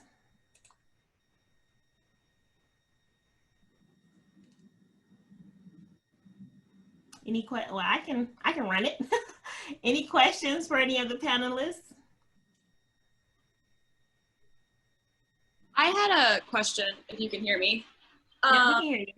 I just think, like, how would you suggest that you help people to understand, like, for instance, in this election, I mean, this is going to be against one candidate and not against another candidate, but like the fear mongering of like, you might as well just vote for no one because one person's bad and the other person's so bad. So it's like another tactic of like trying to get people not to come out and vote. How can you get past that or help people to understand like it still does matter? You need to get out there and vote, because I feel like that's another message that's kind of coming across. Sorry about my talk. Just that, you know, they're both bad, so don't even get out and vote. To me, I think I hear those comments a lot of times from people who are, you know, looking to vote in their own individual best interest, right? You should vote based on, you know, your interests and your experiences, but you also need to vote for those who have different outcomes in life beyond you. Vote for someone else who has a marginalized experience or who has experienced oppression, and think about what is best for them, who is worst for them, right? And having those type of conversations really might help people, you know, turn their thought processes around. Thank you so much. I think there's a question in the chat from Lindsay. This is for you, Tamarie. Can you share the history of why voter rights for incarcerated individuals is a state-by-state law and not a federal? So you can jump in, and then if others want to add, they can. Typically, and I think anyone can jump in and kind of participate in this. I think, yeah, so how policy typically works is the federal government might issue like an umbrella. Like this is a policy for, let's just say, this is a policy for a school system and the kind of like how to operate the school system, right? And then each state is considered to have their own agency, and that they can then determine upon this umbrella how they then kind of make law or statutes within their own state that will best work within their state to kind of then, so each state does have the I want to say luxury, does have the ability to kind of really interpret the law how they feel will best represent their state. And so as long as it's still under the umbrella of this big federal policy. And so that's kind of how it is determined state by state. There isn't any like major, besides the 15th Amendment giving people the right to vote. I think each state then kind of have the agency kind of create within themselves how to then govern themselves, as long as it's still underneath the guise of that big federal policy. And that's the same way for not just voting. It's the same way you see like in child welfare. It's the same way for lots of other federal policies. The states definitely have the right to kind of really determine how they want to interpret federal policy and how it best suits their state. Same thing too with the marijuana law. You kind of see federally it's still illegal, but each state are kind of given the opportunity to kind of really determine what's best for them. And so if you get caught in a state where it's legal, you're fine, but the feds can still say, hey, it's illegal. So you can still be charged with a marijuana crime. So it's just definitely different between federal policy and state law and statutes. Thank you so much. Do we have any other questions from our audience here, or just comments about what was said by any of our panelists here? Are you? Oh, I think Judith, you're talking, but you're on mute. I know. So again, I'm just sitting here smiling. It's just so wonderful, and I want to thank you all for being here. And I said to Monique, I finally get to see you. I hear about you, but I don't see you. But Tamara, I wanted to ask you more specifically, because I don't know that much about it, but I remember just when I was involved in more overtly political work, one of the things that I used to hear a lot is corrections is big business. And so, it's in the interest of the state. I don't know when I heard this, when I first came back, maybe, that more money was spent on corrections than social welfare, and in the state of Michigan. So when we heard Tanya say, there's 2 states, Maine and Vermont, well, there's 12 people in those 2 states altogether, I think. Yeah. So, that's the kind of thing which, I mean, I talk about in class, I'm sure Faith and others do, but those are the connections that just, to me, should be able to motivate people to get out there and change it. So am I right? Is there? Yeah, definitely. I think there's been a shift in how corrections operate. A lot of things now becoming very privatized. And so I can go through the history of incarceration and how kind of benefits. So if you go back to all the way post emancipation, when they kind of instituted Black codes, right? And so now you have individuals who were once slaves working for free, who are now being falsely incarcerated or unjustly incarcerated because the state then used them when they're incarcerated, then released back to the plantation that they were on. And so the state made money from incarceration and the private planners made money from incarceration. So you kind of see that even to modern history, you kind of see a lot of the facilities are being privatized. They're being owned by private companies, right? And then you also see a lot of companies like, I think, Victoria's Secret and some others, I could be wrong on that one, don't quote me, and who are kind of then using prison labor to build their products, right? And so it makes sense to have individuals who are incarcerated because it's really, really super cheap labor, right? And then we have the stigma against those who are incarcerated that they're criminal, they're somehow subhuman. And so it's okay to use these people to do our work for us, right? And so, yeah, it's definitely big business. It makes sense. And a lot of communities, if you kind of see where these facilities are placed, are pretty rural, and they support the entire community, right? You have people working there, janitors, people working there, correctional officers, you have shops around these facilities, right? So unfortunately, a lot of these facilities, we kind of really uphold and support a lot of communities. And so to kind of not have these systems in place can really throw a dent into some economies, right? And so, yeah, it just kind of makes sense to kind of have and I don't mean, for me, it just makes sense in quotations, kind of have these people who are incarcerated and disenfranchised, right? And then also, then taking away their right to vote, or not educating them on their right to vote, not letting them know that, hey, you have a voice upon release or before you're even convicted to kind of say and kind of how your life operates, right? So when they're released, they don't even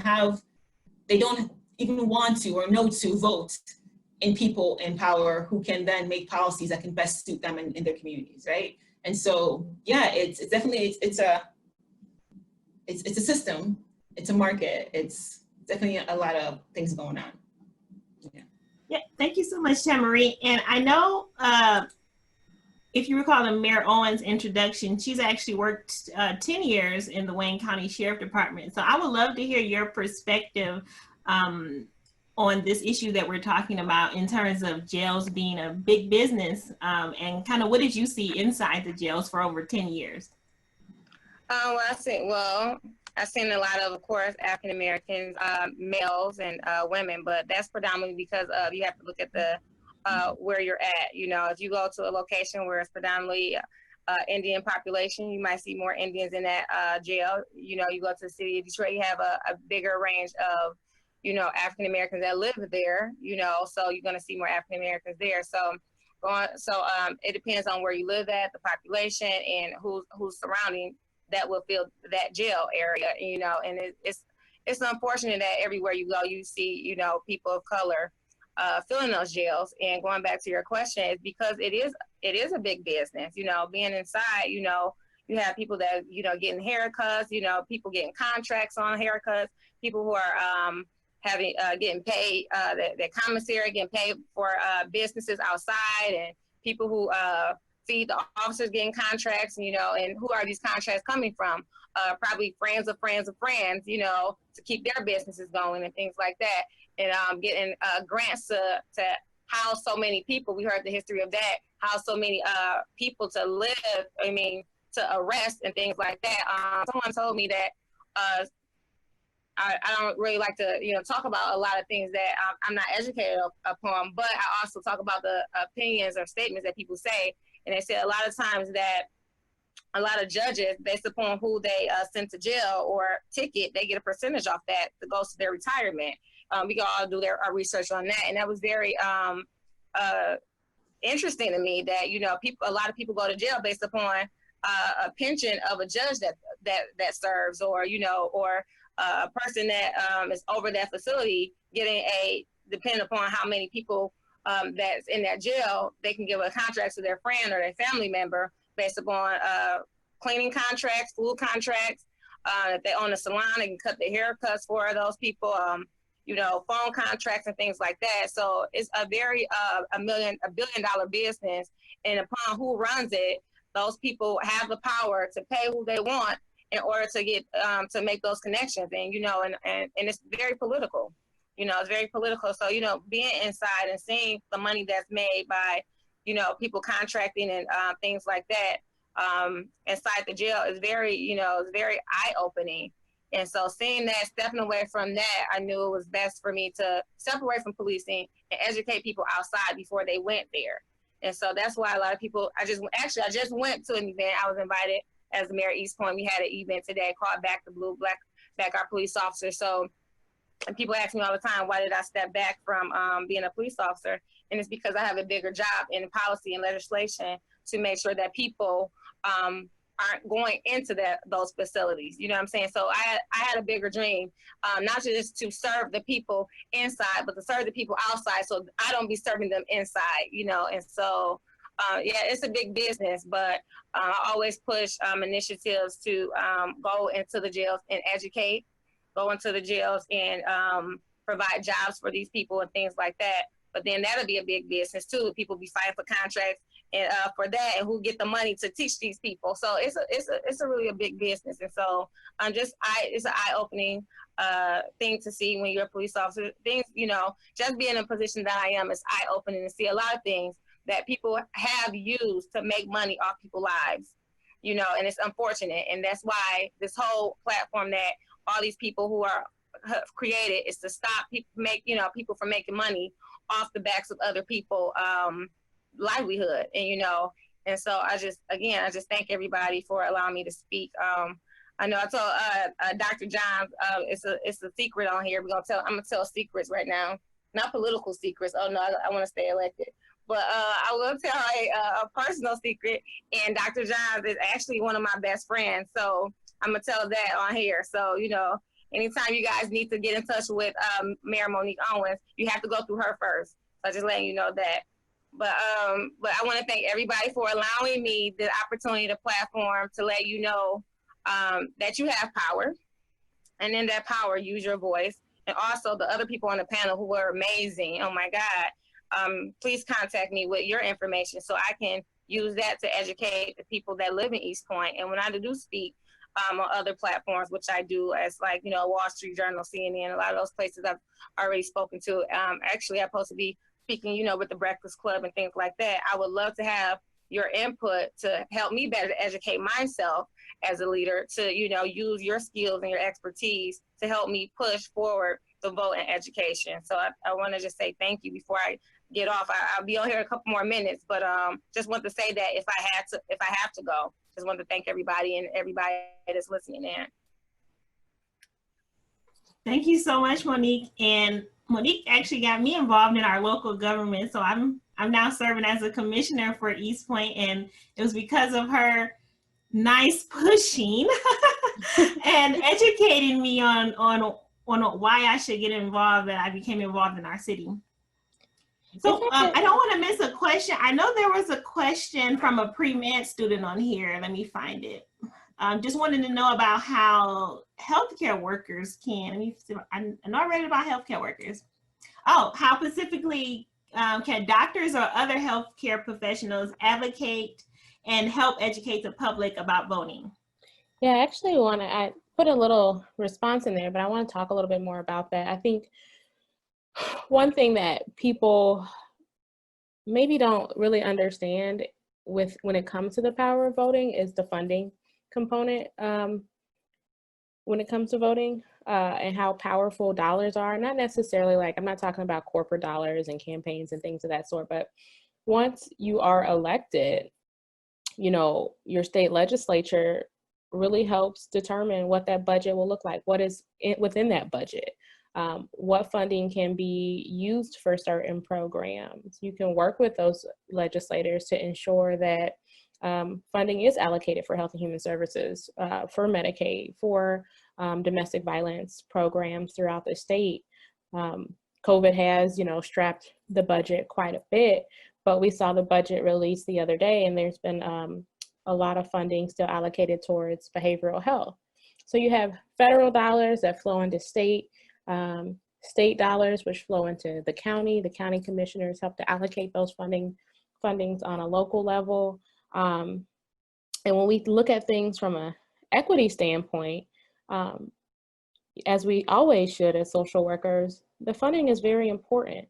So you need to be able to elect people who understand that, who get that, who have those same social work ideals as you, because we know that they'll be focused on helping those who are most vulnerable, and protect, you know, the programs and services that we really need.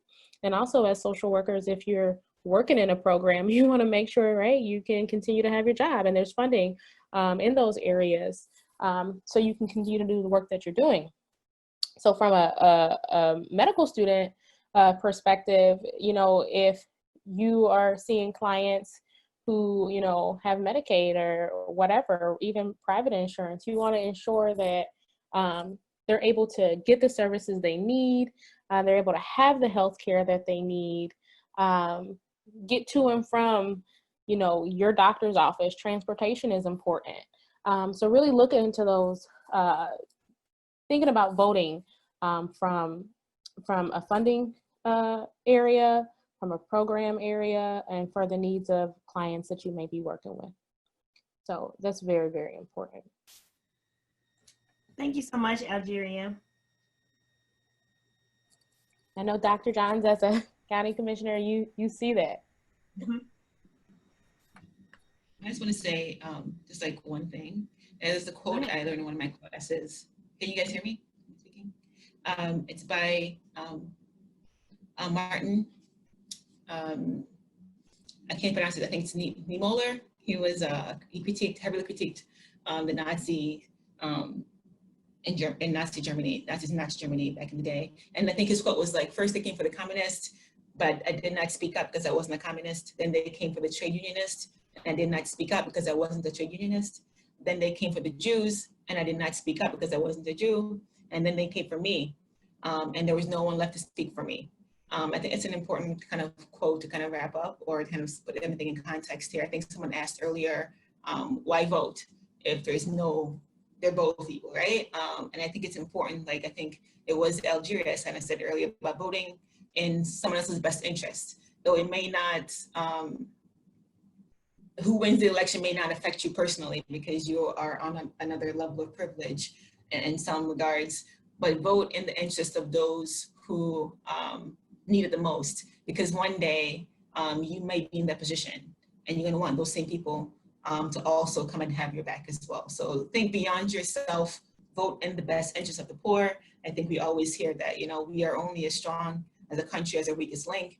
And so always think beyond yourself and vote in the best interest of others. If you feel somehow that this outcome of the election will not affect you, vote in the interest of those who it would affect the most.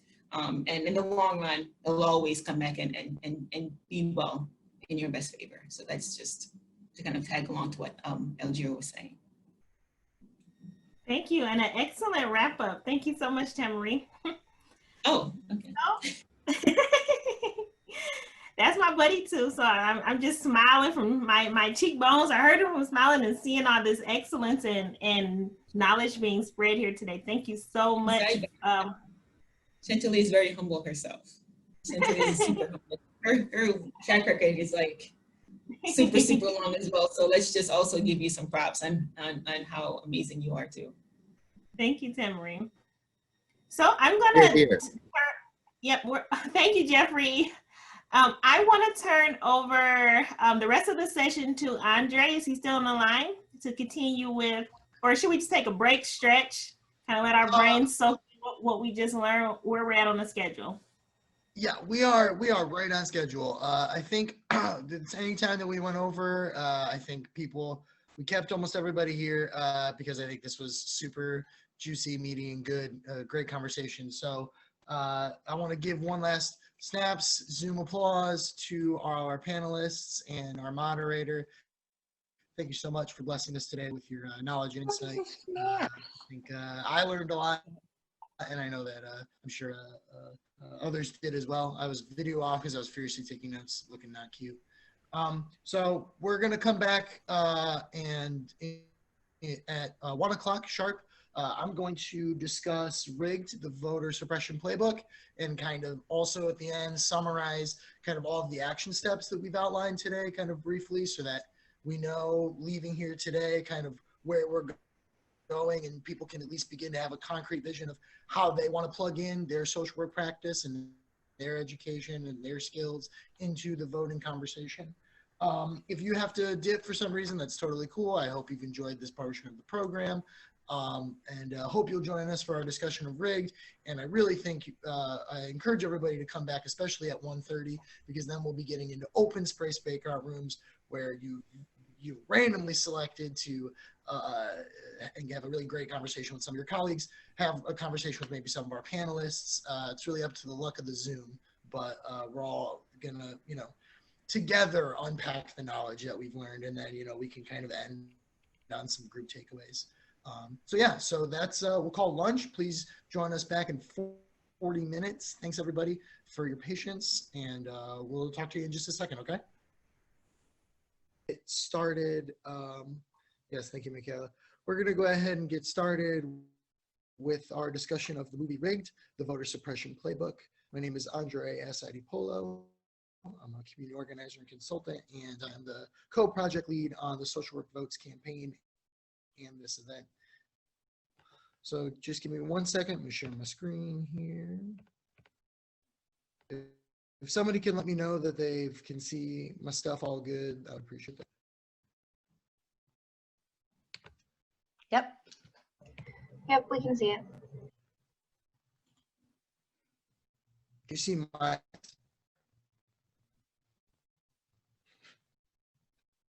hopefully not, 'cause I'm goofy while I'm talking, I guess, maybe. Okay. Rigged, the voter suppression playbook. We're going to do a short film overview, and we're going to kind of summarize how we can get involved and kind of operationalize all of the knowledge and insight that we've learned today. So if you didn't get a chance to view the film, that's totally cool. I'm just going to go over kind of the main outline, the main bullet points that they consider called the voter suppression playbook, which is kind of like an overarching framework on how to think and identify the various facets of voter suppression. Hosted by Jeffrey Wright. He's kind of a famous actor, but he kind of brings the narrative and kind of portion to it and kind of makes the movie approachable in the sense that it kind of, like the movie 13th, really dramatizes the issue in a way that's not cliche or overdone, really rooted in the facts and rooted in spirited discussion and kind of looking at voter suppression from all angles. So here it is. Here's the first three components of the voter suppression playbook, and the film breaks down kind of all 9 of these core tenets through examples. So I'm not going to go through all of them, and I'm not going to kind of go through all of the different examples that the movie does for illustrating voter suppression. They talk a lot about local politics in Texas and in North Carolina, kind of a little more red states where policies are more easily able to be enacted, and where more conservative politicians are able to spin narratives and get bills passed to enact voter suppression. So, I think one of the most important ones is the idea of gerrymandering, because gerrymandering is not supposed to be a form of voter suppression, and it's not supposed to be such a weaponized political process. Gerrymandering is the redrawing of county lines based on, supposed to be based on the census data, or it is based on the census data. But the committees and the powers that draw these lines are often, it's insider baseball, often done in closed door meetings, and the communities in which are being gerrymandered often don't know about what's going on. And so then these districts are redrawn to favor certain electorates, to favor certain candidates, and then these candidates get elected more easily by suppressing the vote of their oppositional counties. And another big thing that we see, especially after the election of President Obama, is this idea of photo ID and needing to prove very intricately what your address is, and being able to supply multiple forms of documentation to vote. In Michigan, I think we're a little more lax about this. I think maybe you just have to have a driver's license, or I think there might not be as many voter ID laws. I'm honestly not sure. Maybe somebody can speak on that. But in the film, they kind of show in other states, because again, a lot of voting protocol is dictated by state policy. That's something I'll get to in a second. Which is a blessing and a curse. It's a curse in the sense that it kind of enables these things to happen more easily, but it's kind of a blessing in the sense that we as social workers have more of a purview and an opportunity to impact our state politics. But anyways, these laws get passed to, purposely make sure that people have to vote, have to show identification in order to vote. And it's not a far cry from the poll taxing and from the voter intimidation that was done in the Jim Crow era South. And because of, a whole multitude of reasons, you think about why people don't have driver's license due to being felons, or, being economically disempowered or oppressed. These something as simple as having a voter ID can really, suppress your right to vote. It can make you have to jump through a bunch of hoops to the Secretary of State to have to get your ID. And if you're not somebody with stable transportation and you're already been, your right to vote has already been oppressed multiple times in your lifetime, it's just very discouraging. So again, if you haven't watched the film, I encourage you to do so. I'm not going to take, as much time to just kind of go through all the meats and potatoes of the movie. But, it really addresses at the core this idea of, are elections rigged? And, the film makes the argument that people that normally use the phrase rigged elections come from a conservative Republican background, and they use a false narrative of voter fraud. This idea that, Donald Trump says this all the time, this idea that inherently in modern years, that there's some kind of, boogeyman, left-wing multiracial group that's just stuffing the ballot box illegally through false identification and moving from county to county. And as the film dictates, the research shows this is just not true. There's a statistic in the movie that I should have included in my slides that, a big professor, Ivy League professor did a study, and over 1 billion ballots examined. Over 1 billion with a B. That's a ridiculous number. There were less than like 100 actual cases of suspected voter fraud. So it's this false narrative that enables a lot of voter suppression to occur, but in reality, all these tenets kind of combined together to make that false narrative a reality, because the elections are rigged in the other way.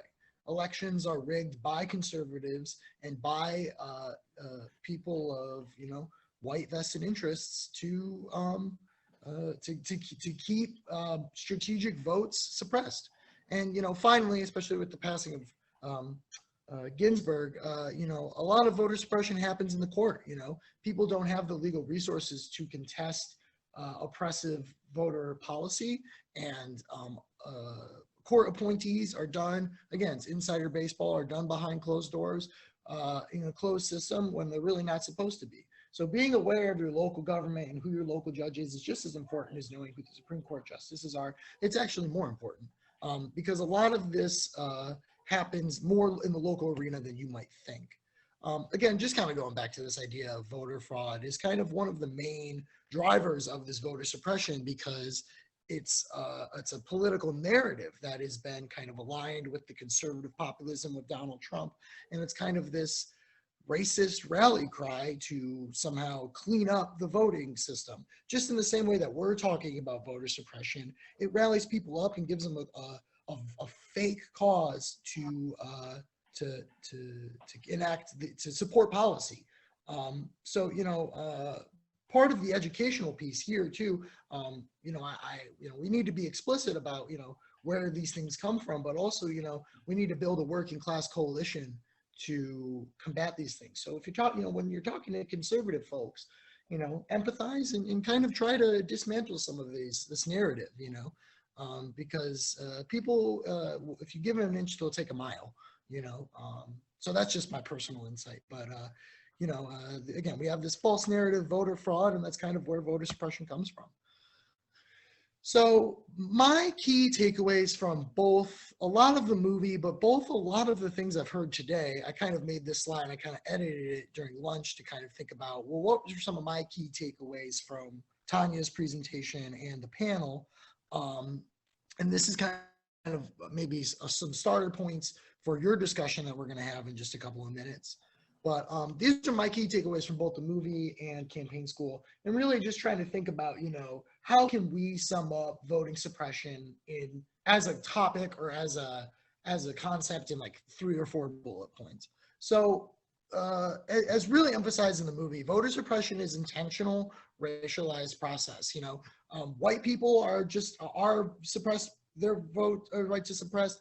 Low-income people's right to vote are suppressed. White students' votes are right to suppressed. But by and large, voter suppression is a civil rights issue, and especially with the current political climate, just to be able to walk the balance of, making sure that we're being inclusive of all perspectives, but also to, not be colorblind and to see the reality of voter suppression being a continuation of Jim Crow era South, and of the very intentional and explicit attempts to suppress the vote after Reconstruction. Really quick, am I coming in clear? Am I breaking up at all? Are we all good? No, you're doing great, Andre. All right, thank you. Sometimes my internet be a little wonky. So back to Jim Crow. And a film to watch in tandem with Rigged, if you're feeling inspired again, is 13th. It kind of, just like Rigged, kind of succinctly and kind of, dramatically, you can watch it at, before you go to, kind of, end of the evening movie. It does have a little bit of a engaging perspective, but 13th unpacks mass incarceration and the abuse in the criminal justice system, and how 1 in 3 African-American men are incarcerated. And that kind of has also a deep historical context that kind of holds hands with voter suppression. And mass incarceration is a super big form of voter suppression and voter intimidation, because even after people get out of prison, they're deterred to vote. So again, all of this is kind of embedded in this concept of voter suppression. All of these historical and current policy enactments are all kind of in this umbrella term. And that's part of the reason voter suppression is allowed to exist, is it has many different faces. There's multiple issues here. There's multiple different populations, and they're affected differently. And there's probably 1,000 intersections with voter suppression. So, when you get on this call, you think voter suppression, long lines at the polls, and photo ID laws, but it goes so much farther than that. Even just to say of, if we're not paying people $15 an hour, how can they afford transportation? How can they even get to their polls? Andre? Yes. Hi. Faith Hoff, can you repeat the full title of the 13th movie? The movie is just called 13th because it's in reference to the 13th Amendment. Thank you. You're welcome. So just as I was saying, this, and just like with 13th and the criminal justice system, there's a million different ways to think about it. You can even think about voting from a mental health perspective, and how people with mental health discrepancies are oppressed by a lack of adequate state care and reduced capacity to, take initiative and engage with these kinds of things, So we just, but the flip side of that is that there are multiple solutions, and we're going to kind of go over those in just a second, but there are probably more than 100 ways you as even just an individual citizen, not even as a professional social worker, can get out there and engage with this issue and take pragmatic steps in your own community and with local partner organizations, and, even statewide, like the NASW, to get your hands dirty. A great portion of this is really constructive to have the contextual background and to understand where we're going and where we come from with our history. But we always need to, as social workers especially, take that step further to get our hands dirty and take hours and days out of our lives to help others and to actively engage in campaigns and organizing efforts. And just to kind of reiterate my point and to highlight a great Black voice that was on display in the movie, probably my favorite quote was from this leader, this civil rights leader and pastor who is giving a sermon. And he says to his congregation, he says, let's have an adult conversation about racism. Racism isn't just about you being called a racial slur. It is about policy. It is about policy and people enacting policies to take away your civil liberties and rights to vote and have representation in your democracy. And he's a really good pastor. He's got a packed house in there, but he's also the former president of the NAACP, or NAACP, as it's more popularly referred to. So, this point about racism being embedded in policy practice is something that we really consider deeply as social workers, and goes as far as mental health policy and educational policy, which, even clinical social workers engage with. So, racism is deeply embedded in our legal system. That's part of the reason that it's so invisible to us at times. So when we're talking about voter suppression, let's, be sure to just look at it from both a local and a national lens, but kind of turn to the law and see how is this practice able to be enacted and so hotly contested. It's because it's written into our legal system. The Constitution, as a document, as a core, is meant to ensure proper representation in government. And, you know, I have my grips with a lot of that kind of founding fathers narrative, because a lot of those systems were built on oppression. But I think one core positive of, you know, our democracy is just that it's intended to be representational. And so we need to build a greater sense of that representation by being aware of and actively combating voter suppression. So let's get our hands dirty, baby. All right, one of the core things you can do is another component of this very campaign school. Another part of my work as the organizer of Social Work Votes is this program, the Rolling Vote Initiative, which I know many of you are already a part of. Basically, we are phone banking and calling all 1,000 current School of Social Work students to make sure that they are registered to vote and have an active voting plan. So we are doing one-on-one phone calls to all of our students to make sure that they're registered to vote, and to make sure that they know if they're voting absentee or in person, and to give them resources to be able to investigate those matters themselves. So both doing peer-to-peer outreach, building a culture of voting within our own educational community, but also increasing our students who do volunteer to make those calls, increasing their practice skills and building their familiarity with the core macro social work skill of cold calling and phone banking. As Judith will tell you, phone banking is some of the bread and butter of social work, of macro social work. And really, it's really an extension of our skill set to work with the individual in a social justice in a key arena.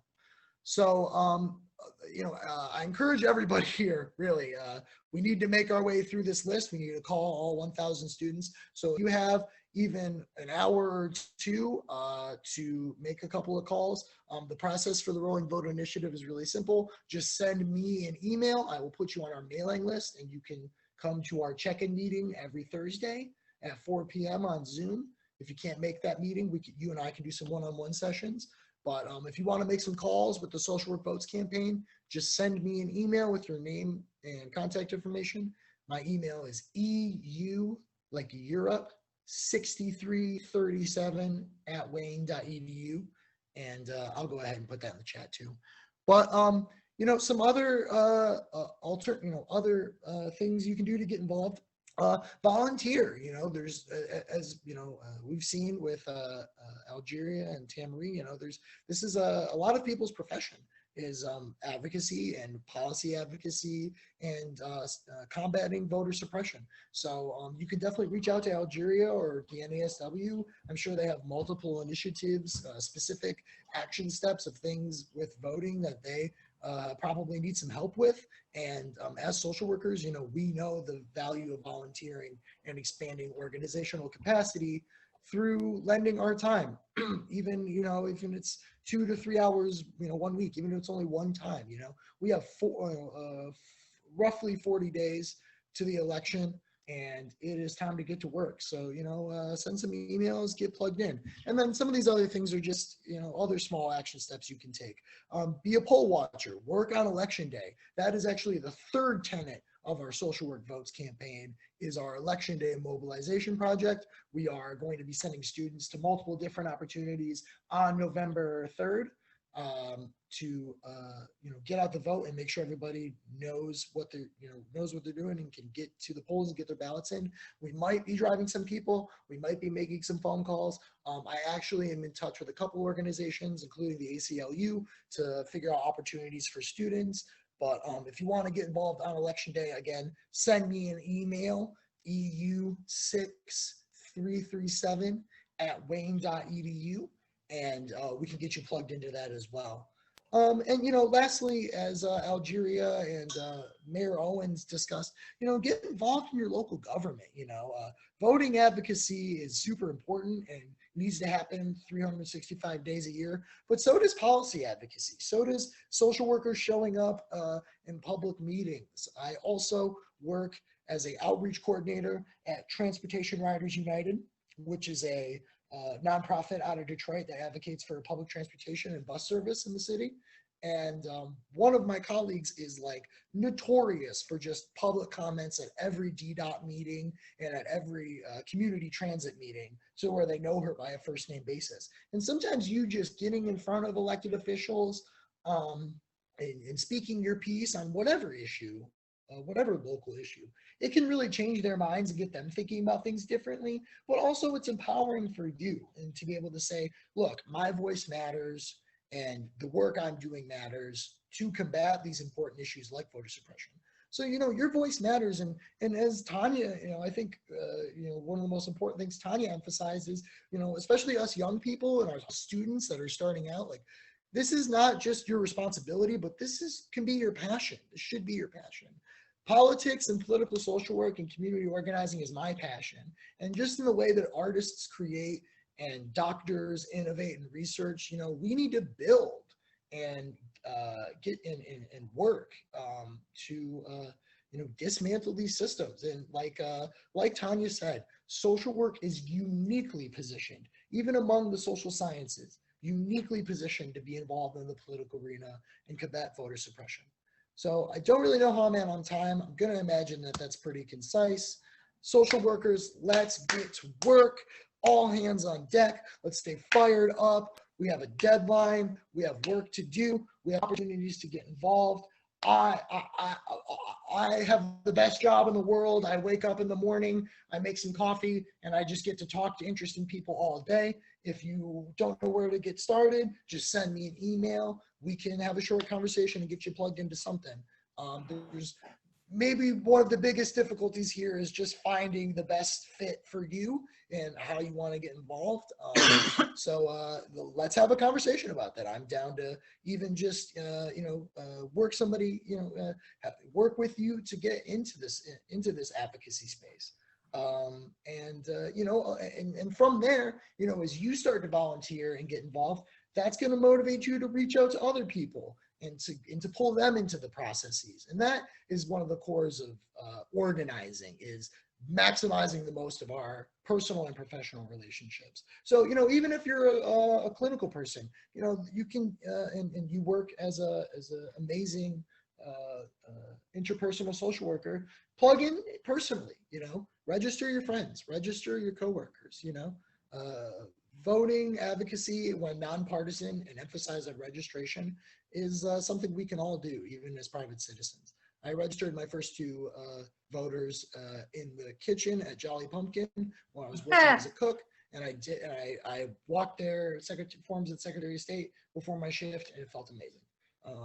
So yeah, let's start some good conversations, and let's get our names out there, and let's also build our resumes. Get your hands dirty now while you're still a student. That's one of the biggest mistakes students make, is they think that they have to wait until they have X amount of skills or X amount of classes taken to not just volunteer and be a part of things, but to run things and to innovate and create your own programs and your own opportunities. The world is your oyster, and especially in today's society, there's so much to be done, and there's so many of your voices need to be heard. So I think that's perfectly at time. Awesome. Do I have any questions or any comments for the group very briefly before we have our open space breakouts? I'm going to disperse everybody into honestly just random breakout sessions. I have some of our SWIFT members and core students might initiate conversation, but I empower everybody. I know we probably have some chatterboxes here.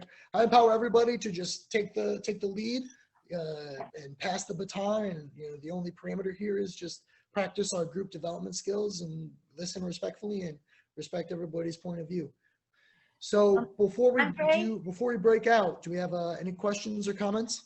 I just have a quick question comment for you. Can you go over when the student org building meeting, you know, it's the Monday thing. Can you just announce it? Because a couple of students asked me about orgs, and so I wanted to be sure that we had it out there. Don't you meet on Mondays, Andre? Disappeared. Andre? We're looking to get our Oh, student okay. orgs involved with the vote as much as possible as well. Our student orgs are the Coalition of Community Social Workers, the Muslim Women's Association, the Association of Black Social Workers, among many others. And we are currently recruiting leadership and looking for people to take initiative. So in order to facilitate that leadership, we are having more of a closed meeting. It's called entitled Student Org Development, and we're just getting people's ideas started. So if you want to join or lead and start your own social work student organization, please send me an email at eu6337@wayne.edu, and we will get you plugged into our Monday meeting, in which is exclusively dedicated to student org development. And that actually happens on Teams, which we use to kind of document and have a consistent platform. So get involved, student orgs Monday, 4 p.m. Get involved, phone banking Thursdays, 4 p.m. Send me an email. That is, by and large, just the easiest way. Get in my inbox and I will get with you.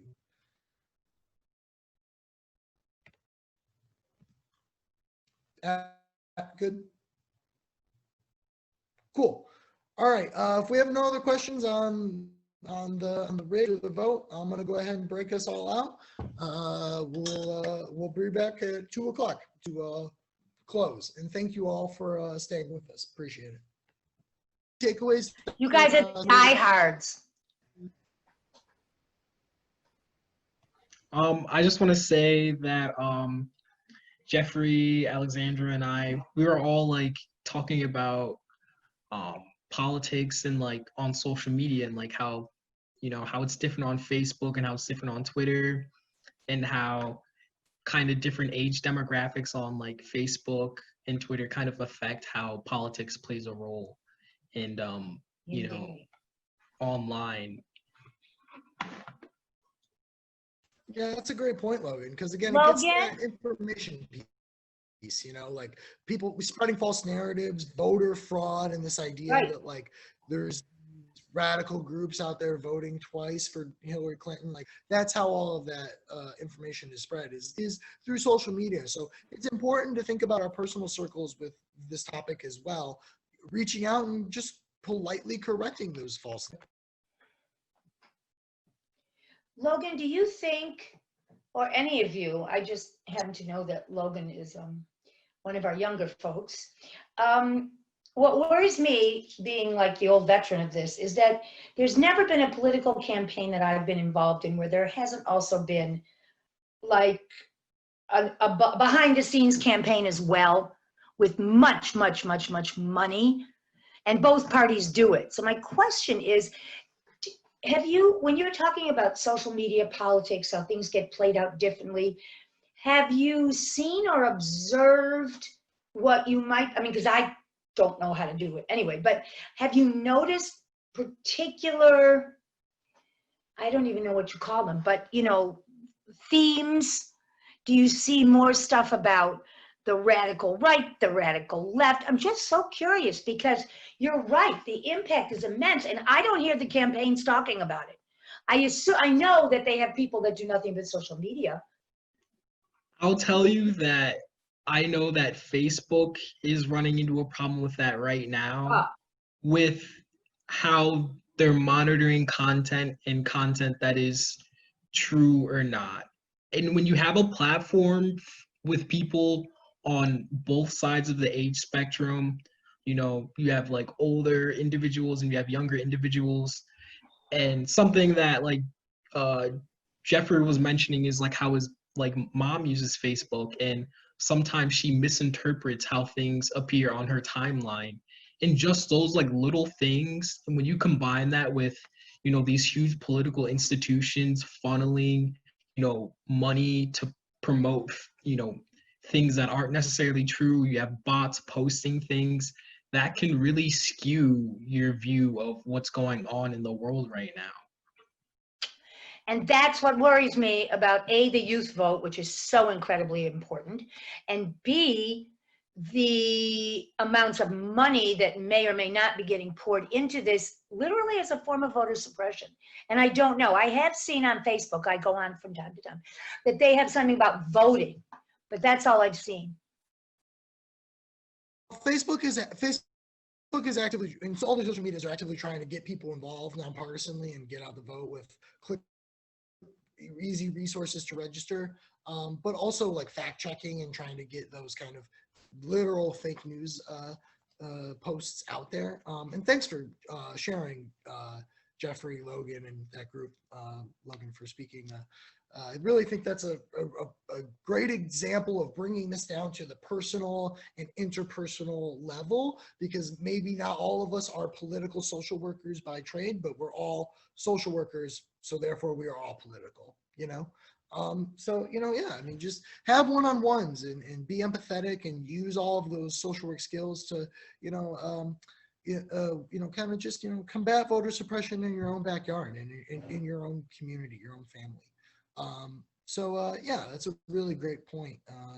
Anything else? Any other takeaways somebody would like to end on? And then I have a little closing bit. I have some things I'd like for you to all just reminders.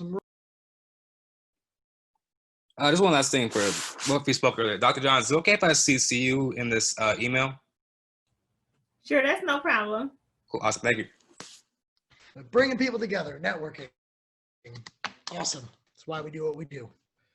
Okay, if there's no other comments or takeaways, thanks everybody. I hope you're able to kind of get something out of that discussion, even if it's just linking with somebody and kind of talking about some next steps. But I hope that this program embedded the fact of just voting is social work. Very clearly put, you know, there's a lot of different facts and concepts and action steps that we went over today. And I will be sure to send out the slides and maybe like a resource guide with like a lot of links so that we can all refer back to the content. But, you know, taking a step back, broadly speaking, I just hope it shows everybody voting is social work, and social work is voting, and it's interconnected to our profession. And no matter what your job is, it's just something we got to think about and take seriously. There's like 4 days left to take the census, I believe. So if you have not already taken the census, again, with gerrymandering and the way funding is distributed and the way political seats, local representative seats are distributed is dependent on census data. So, you know, the next 10 years are going to be elected by all of us accurately and encouraging and advocating for us and all of our family and friends to take the census. So if you're not already done, take the census. And two more things. We have our rolling vote initiative. We're making calls every Thursday at 4 p.m. If you'd like to get involved in our social work phone making project, I know a lot of us already are, but I encourage even our staff people and our other professionals on this call. You know, you can take 5 calls. It'll take you 10, 15 minutes, you know, and it's super important because this is the election. This is the election to get involved. So I've been calling it the RVI, Rolling Vote Initiative, Thursdays at 4 p.m. on Zoom. If you are a leader of a student org, you would like to join a student org, or you would like to create your own student org, our student org development call is Monday at 4 p.m. on Teams. You need to join that call, you'll need to have to get added to our Teams module. So just send me an email, we'll get you in on that. We're particularly looking for bachelor students to kind of take over some leadership, especially for CCSW, which is our macro social work student organization. And that really is just a wide blanket for whatever kind of advocacy project.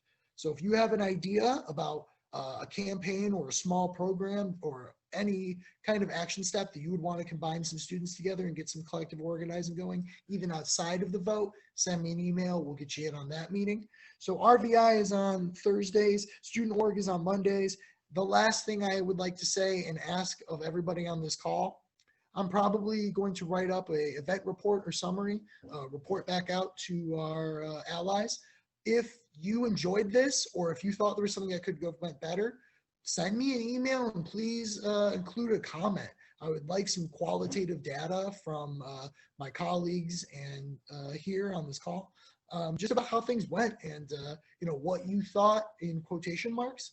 And if it's okay, you know, maybe I'll include some of those in like the final document I might prepare, but also just to have feedback, because part of being a social worker is accepting evaluation, and I'm not perfect. I'm kind of new to all of this anyway. So I'd love to hear from everybody on a personal level about just how we can improve and make this better. Thank you, Ron. So send me an email regardless. It just kind of sounds like you should send me an email for like 5 different reasons. So I hope my inbox is flowing on Monday. Thanks for letting me get all those little tidbits at the end going on there. So let's get involved. Let's get on the phones. Let's talk to fellow social workers. Let's link up with nonprofits, Michigan United, NASW, Algeria, your mayor, your best friend. Use your network and the people around you to enact collective change. We are social workers. This is our passion and our responsibility. All hands on deck. Social workers, let's get to work. Let's go. Get out the vote 2020. Thank you all so much for being here. Campaign School Fall 2020. Let's have a round of applause for all of our presenters and our faculty advisors. Thanks, everybody. Thank you, Chantalea. Thank you all for letting me host and facilitate this wonderful event. Any other comments for the good of the whole? Judith, you want to take us out? Oh, why not? I always do, right? No, I mean, can I tell you, the greatest gift that I get is seeing my students be successful. And I saw that today, and I've been seeing it since the beginning of the summer, and most everybody on this call now who are left have been in that group in some shape or form. And I really, I mean, I'm never speechless, so don't get this, don't put this out anywhere, but you got a long road ahead of you in terms of your cohort and your generation. And I am so grateful and impressed and pleased that we are seeing this momentum in our school. And the next thing we have to do, because you graduate, you leave, the next thing we have to do is figure out a strategy. Chantilly and I are already talking about it, but one thing that occurred to me just while I was sitting here, some of you are still my students, but just go up to your professor and say, would you mind if I talked a little bit about the rolling vote initiative or something, just to get, I know you can't go up to them. Yes, thank you, Jeffrey. You can't go up to them, but you know what I mean? And I only teach policy, so they don't have a choice, the policy students. Yes, Emily. Emily said, I so agree. I want to leave the school better than I found it. And we can do that in a more macro way by people like me and Chantillia and so on, faculty, advisors, staff who can bring that to those groups. But we have so many part-time faculty, for example. Who gets to talk to them? You, students, that's it. So give it a try. I mean, it's not like you have to ask me or Dr. Smith or those folks, but we had been talking earlier just about how we get the word out. And I think sometimes it's right in front of our faces. So I look forward to the rest of the rolling vote. I look forward to figuring out what we're doing on election day. Yes. I hope you all saw this dreadful story in the Free Press about the Republican Party getting people to become poll watchers in Detroit. That is very scary. Very, very scary. Talk about voter suppression right there.